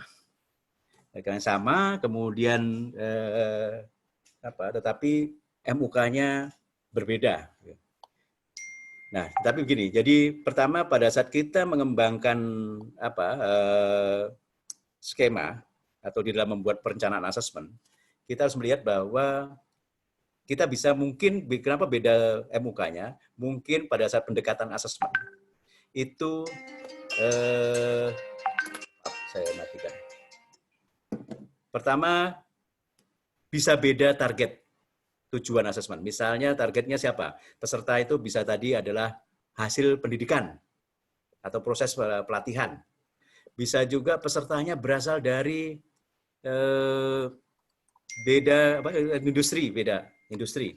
Yang satu adalah misalnya berasal dari industri yang sudah melakukan berpotensi, yang satu lagi berasal dari industri yang belum berpotensi. Itu bisa beda. Atau berasal dari sekolahannya sendiri, misalnya P1 misalnya. Maka dia akan tahu bagaimana apakah perangkatnya bisa beda dengan misalnya dia dari pendidikan lain. Kemudian ternyata targetnya peserta juga berbeda lagi. Misalnya tadi saya beri contoh adalah orang yang belajar sendiri. Maka tentu saja MUK-nya akan berbeda. Jadi ini sangat tergantung dari pendekatannya. Dan tujuan asesmen ada 10 tujuan asesmen. Jadi mulai dari asesmen dalam rangka sertifikasi, asesmen dalam rangka RPL, asesmen dalam rangka RCC, dan sebagainya. Jadi ini harus kita lihat, Pak. Ini. Kemudian perbedaan-perbedaan bisa terjadi juga seperti itu. Ya, jadi sangat tergantung pada konteks daripada LSP, tujuan asesmen, kemudian juga kondisi keadaan dari tempat kerjanya. Ini harus kita bangun, bisa berbeda. Bayangkan kalau misalnya peserta ini uji, dia datang nggak punya bukti apa-apa, buktinya hanya medali, dia juara ngebor sumur misalnya. Gitu. Maka apa nih perangkat asesmennya? Ya mungkin berarti bukti portfolio dia. Membuktikan bahwa bagaimana membuktikan bahwa perangkatnya, membuktikan medali itu asli dan kegiatannya sesuai dengan standar kompetensi. Ya. Jadi Pak Jarod, ini makanya saya katakan lengkapi semua MUK-nya, maka kita gunakan yang mana. Seperti kita seorang montir, kita bawa perangkat asesmen lengkap, kemudian kita ngecek ternyata yang rusak apanya, yang kurang, maka yang digunakan adalah MUK yang mana. Jadi ini yang harus kita lihat, sehingga ini sangat tergantung konteksnya. Kemudian Ibu Asri, peta keamanan cyber ini sudah ada di launching. 19 sudah lengkap. Nah, sebenarnya sih saya berharap kalau memetakan ini jangan lama-lama. Tidak udah nunggu sampai 2024. Kalau perlu segera selesaikan. Karena untuk membuat ini apalagi otoritas, maka bisa segera membuat ini dengan cepat. Ya, kita bisa lakukan. Dan apabila tadi bahwa ini akan dikaji ulang informasinya, apakah kita membuat skemanya nunggu nanti, biasanya kan begini. Jadi saya kira Bu Asri, sebaiknya yang sudah ada dan masih berlaku kita buat skemanya segera. Kan membuat skema tadi, kalau tadi caranya yang saya sampaikan tadi, sehari juga selesai. Gitu. Untuk bahannya. Sehingga kita bisa segera, tidak harus nunggu nanti lagi. Sehingga nanti kalau misalnya terjadi perubahan, ya kita rubah lagi. Gitu. Jadi saya kira itu Bu Asri, jadi kita harus dengan melihat ini. Tetapi saya sarankan tadi kalau bisa teman-teman ini selesaikan peta itu. Gitu. Kemudian segera kita buat standar kompetensi, jangan lama-lama. Gitu. Karena kita ingin supaya Indonesia ini cepat maju terus. Kita harus segera. Karena caranya sudah kita ketahui, kita tinggal melakukannya. Kemudian Bu Ratni, ini unit-unit yang pada skema, apakah mungkin skemanya di dalam standar kompetensi baru daftar unit, ini bagaimana kita menentukan nama jabatan. Tadi, kalau nama jabatan tadi, asosiasi profesi bisa, bahkan industri bisa menentukan suatu, mengusulkan suatu okupasi tertentu sesuai dengan konteksnya. Ini yang disebut sebagai klaster, Bu Ratni ya. Jadi bisa, tetapi posisinya tadi klaster. Tapi kalau dimasukkan dalam okupasi, dipetakan bersama dengan otoritas dan stakeholder lainnya, maka itu menjadi okupasi secara nasional. Itu Bu Ratni ya. Itu Bu Oro. Baik, terima kasih Pak Surono. Pertanyaan selanjutnya Pak, 3 lagi. Ya. Dari Pak Iwan Setiawan. Ya. Apakah ada regulasi jika mengadakan pelatihan suatu level KKNI, misalnya level 3, apakah misalnya dia harus 3 hari atau 4 hari beserta UJK-nya? Yang ditanyakan adalah beberapa LPK mengatakan melakukan pelatihan jenis yang sama, KKNI yang sama, tapi waktunya sangat berbeda, misalnya yang satu 2 minggu, yang satu 3 hari. Apakah ini ada aturannya dan bisa dibenarkan?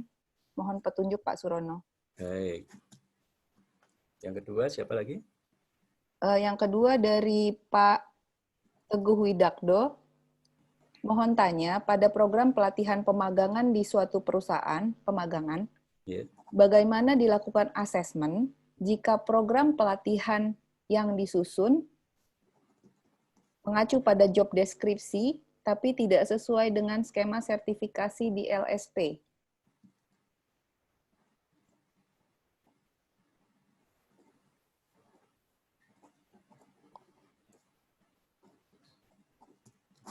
Baik. Yang ketiga dari Bu Ratni. Oke. Apakah asosiasi yang LSP-nya masih dalam proses lisensi bisa mengajukan SKK Kenaker? Atau harus selesai dulu lisensi LSP-nya? Itu dulu Pak Surono. Oke. Terima kasih.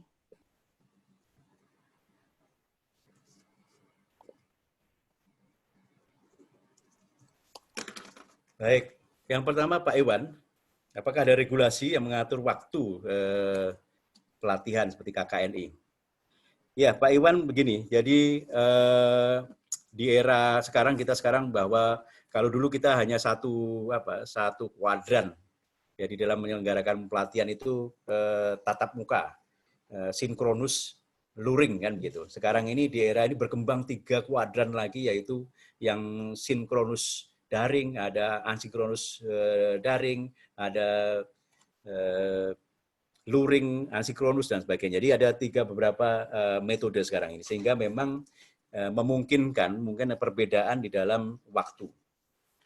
Jadi ini sangat memungkinkan, jadi kita bisa mengembangkan pelatihan-pelatihan ini karena di dalam akreditasi lembaga pelatihan ini tidak penentuan waktu ini diserahkan kepada masing-masing lembaga pelatihan sesuai dengan standar dari standar akreditasi pelatihan kerja. Namun, ada namunnya nih, jika suatu pelatihan itu highly regulated, artinya diatur betul oleh regulasi, maka harus diikuti sama. Ya, jadi kecuali kalau diatur khusus oleh pemerintah. berapa harinya, berapa jamnya, sampai tempatnya. Kalau tidak diatur, maka kita harus gitu. Tapi kalau tidak diatur khusus, maka setiap lembaga pelatihan bisa mengatur tadi jam pelajarannya. Kan tadi ada rumusnya tadi, kalau misalnya rumusnya tadi saya berikan rumus tadi, misalnya P plus 4M plus O dibagi 6 misalnya. Maka itu adalah perkiraan waktu yang, misalnya kita mendapatkan orang-orang yang posisinya, peserta pelatihannya itu udah canggih semua.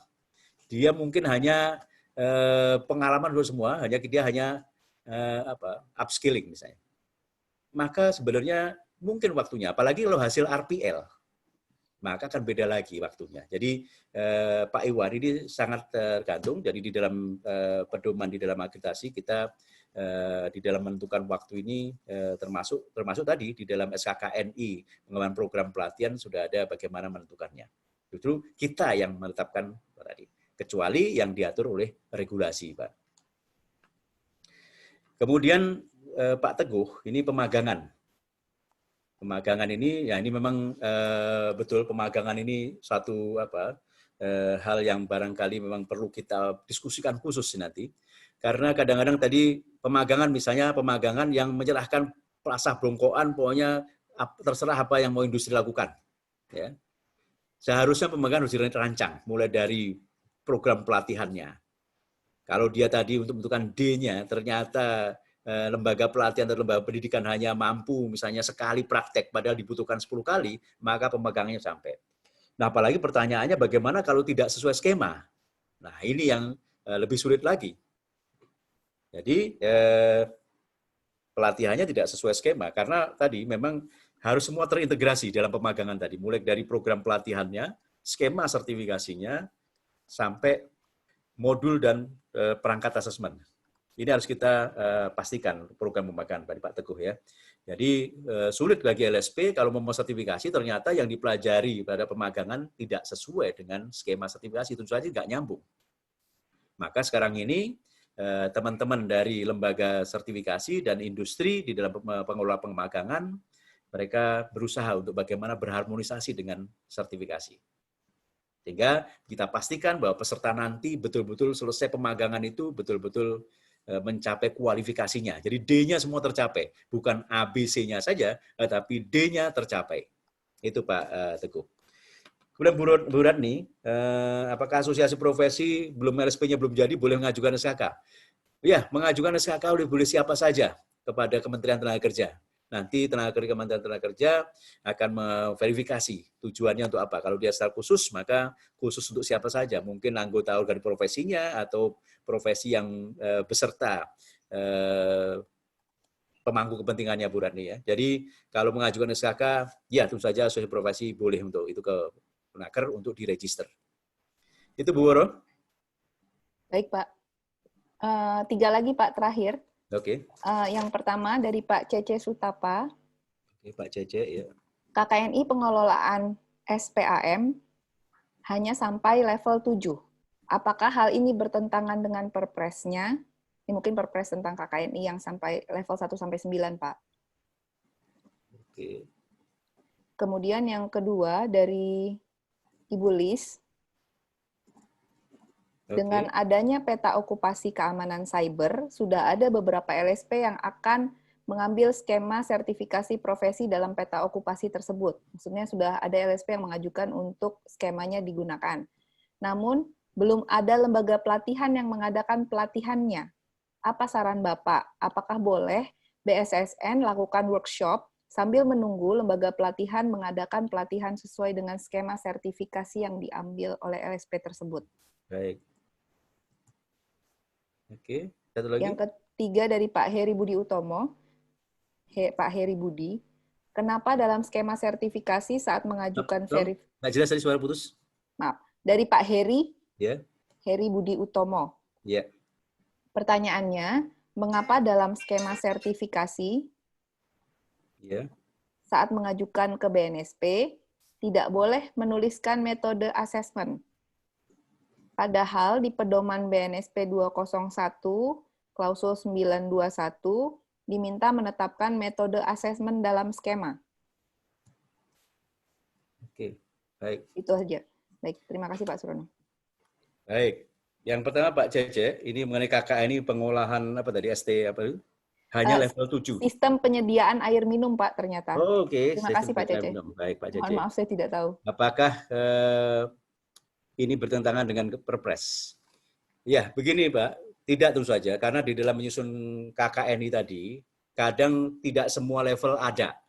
Ya, ada yang suatu bidang yang dia bahkan mulainya bukan dari level 1, mulainya bisa dari level 4 sampai 9 atau 4 sampai 6 dan sebagainya. Ini tergantung jangan sampai ada suatu kualifikasi yang tidak ada jabatan kerjanya. Ini yang tidak boleh. Karena sehingga tidak ada manfaatnya. Sehingga setiap kerangka kualifikasi tadi mestinya ada orangnya, ada jabatan kerjanya. Sehingga mungkin pada saat menyusun ini KKN di bidang Bapak ini ternyata di level 8-9-nya nggak ada. Tidak berhasil menemukan orang-orang yang ada di level itu. Sehingga akhirnya diputuskan hanya sampai level 7. Saya yakin begitu. Karena kalau ada pasti. Maka langkahnya Pak Cece, maka kalau Bapak bisa dengan teman-teman asosiasi mungkin bisa menemukan bahwa ada sebenarnya level 9 ini. Masuk di Indonesia nggak ada ahlinya sih kan gitu misalnya gitu. Nah maka kita coba petakan kembali. Kalau perlu memetakannya itu ke seluruh dunia. Sehingga mungkin di Indonesia belum punya, tapi jabatan kerja itu sudah ada, yang kita mungkin impor orangnya. Ya. Jadi kita bisa bangun petanya sehingga cepat orang Indonesia bisa mencapainya. Kalau memang levelnya hanya 7, berarti ya Bapak-Bapak, Ibu sekalian pada bidang itu hanya maksimum level 7. Tapi kalau sudah ada, segera usulkan bersama untuk memperbaiki petanya dan kita perbaiki KKN-nya. Itu Pak Cece ya. Bulis ini, peta cyber ini sudah ada yang mengajukan LSP, sudah ada skemanya, tapi nggak ada yang melakukan pelatihan. Ya, betul. Saya kira Bu Lis segera komunikasikan. Karena mungkin barangkali lembaga pelatihannya belum menyiapkan. Maka kita bisa membuatkan. Kalau perlu, karena ini dibutuhkan secara nasional, kita, apalagi sebagai otoritas, kita bisa bangun mengembangkan program pelatihan dan modulnya kalau perlu. Seperti contohnya di ASEAN, misalnya pariwisata tadi, seluruh modulnya itu ada. Buku kerjanya sudah dibikinkan sampai perangkat asesmennya. Sehingga paling banyak adalah LSP-nya pariwisata. Dan lembaga pelatihannya juga.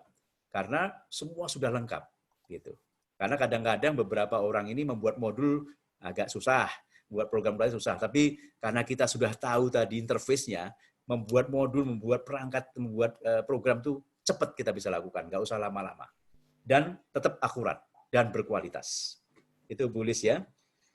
Kemudian Pak HBU ini saya biasa nyebut ya. Pak HBU ini bagaimana kok bikin skema tidak boleh menulis metode.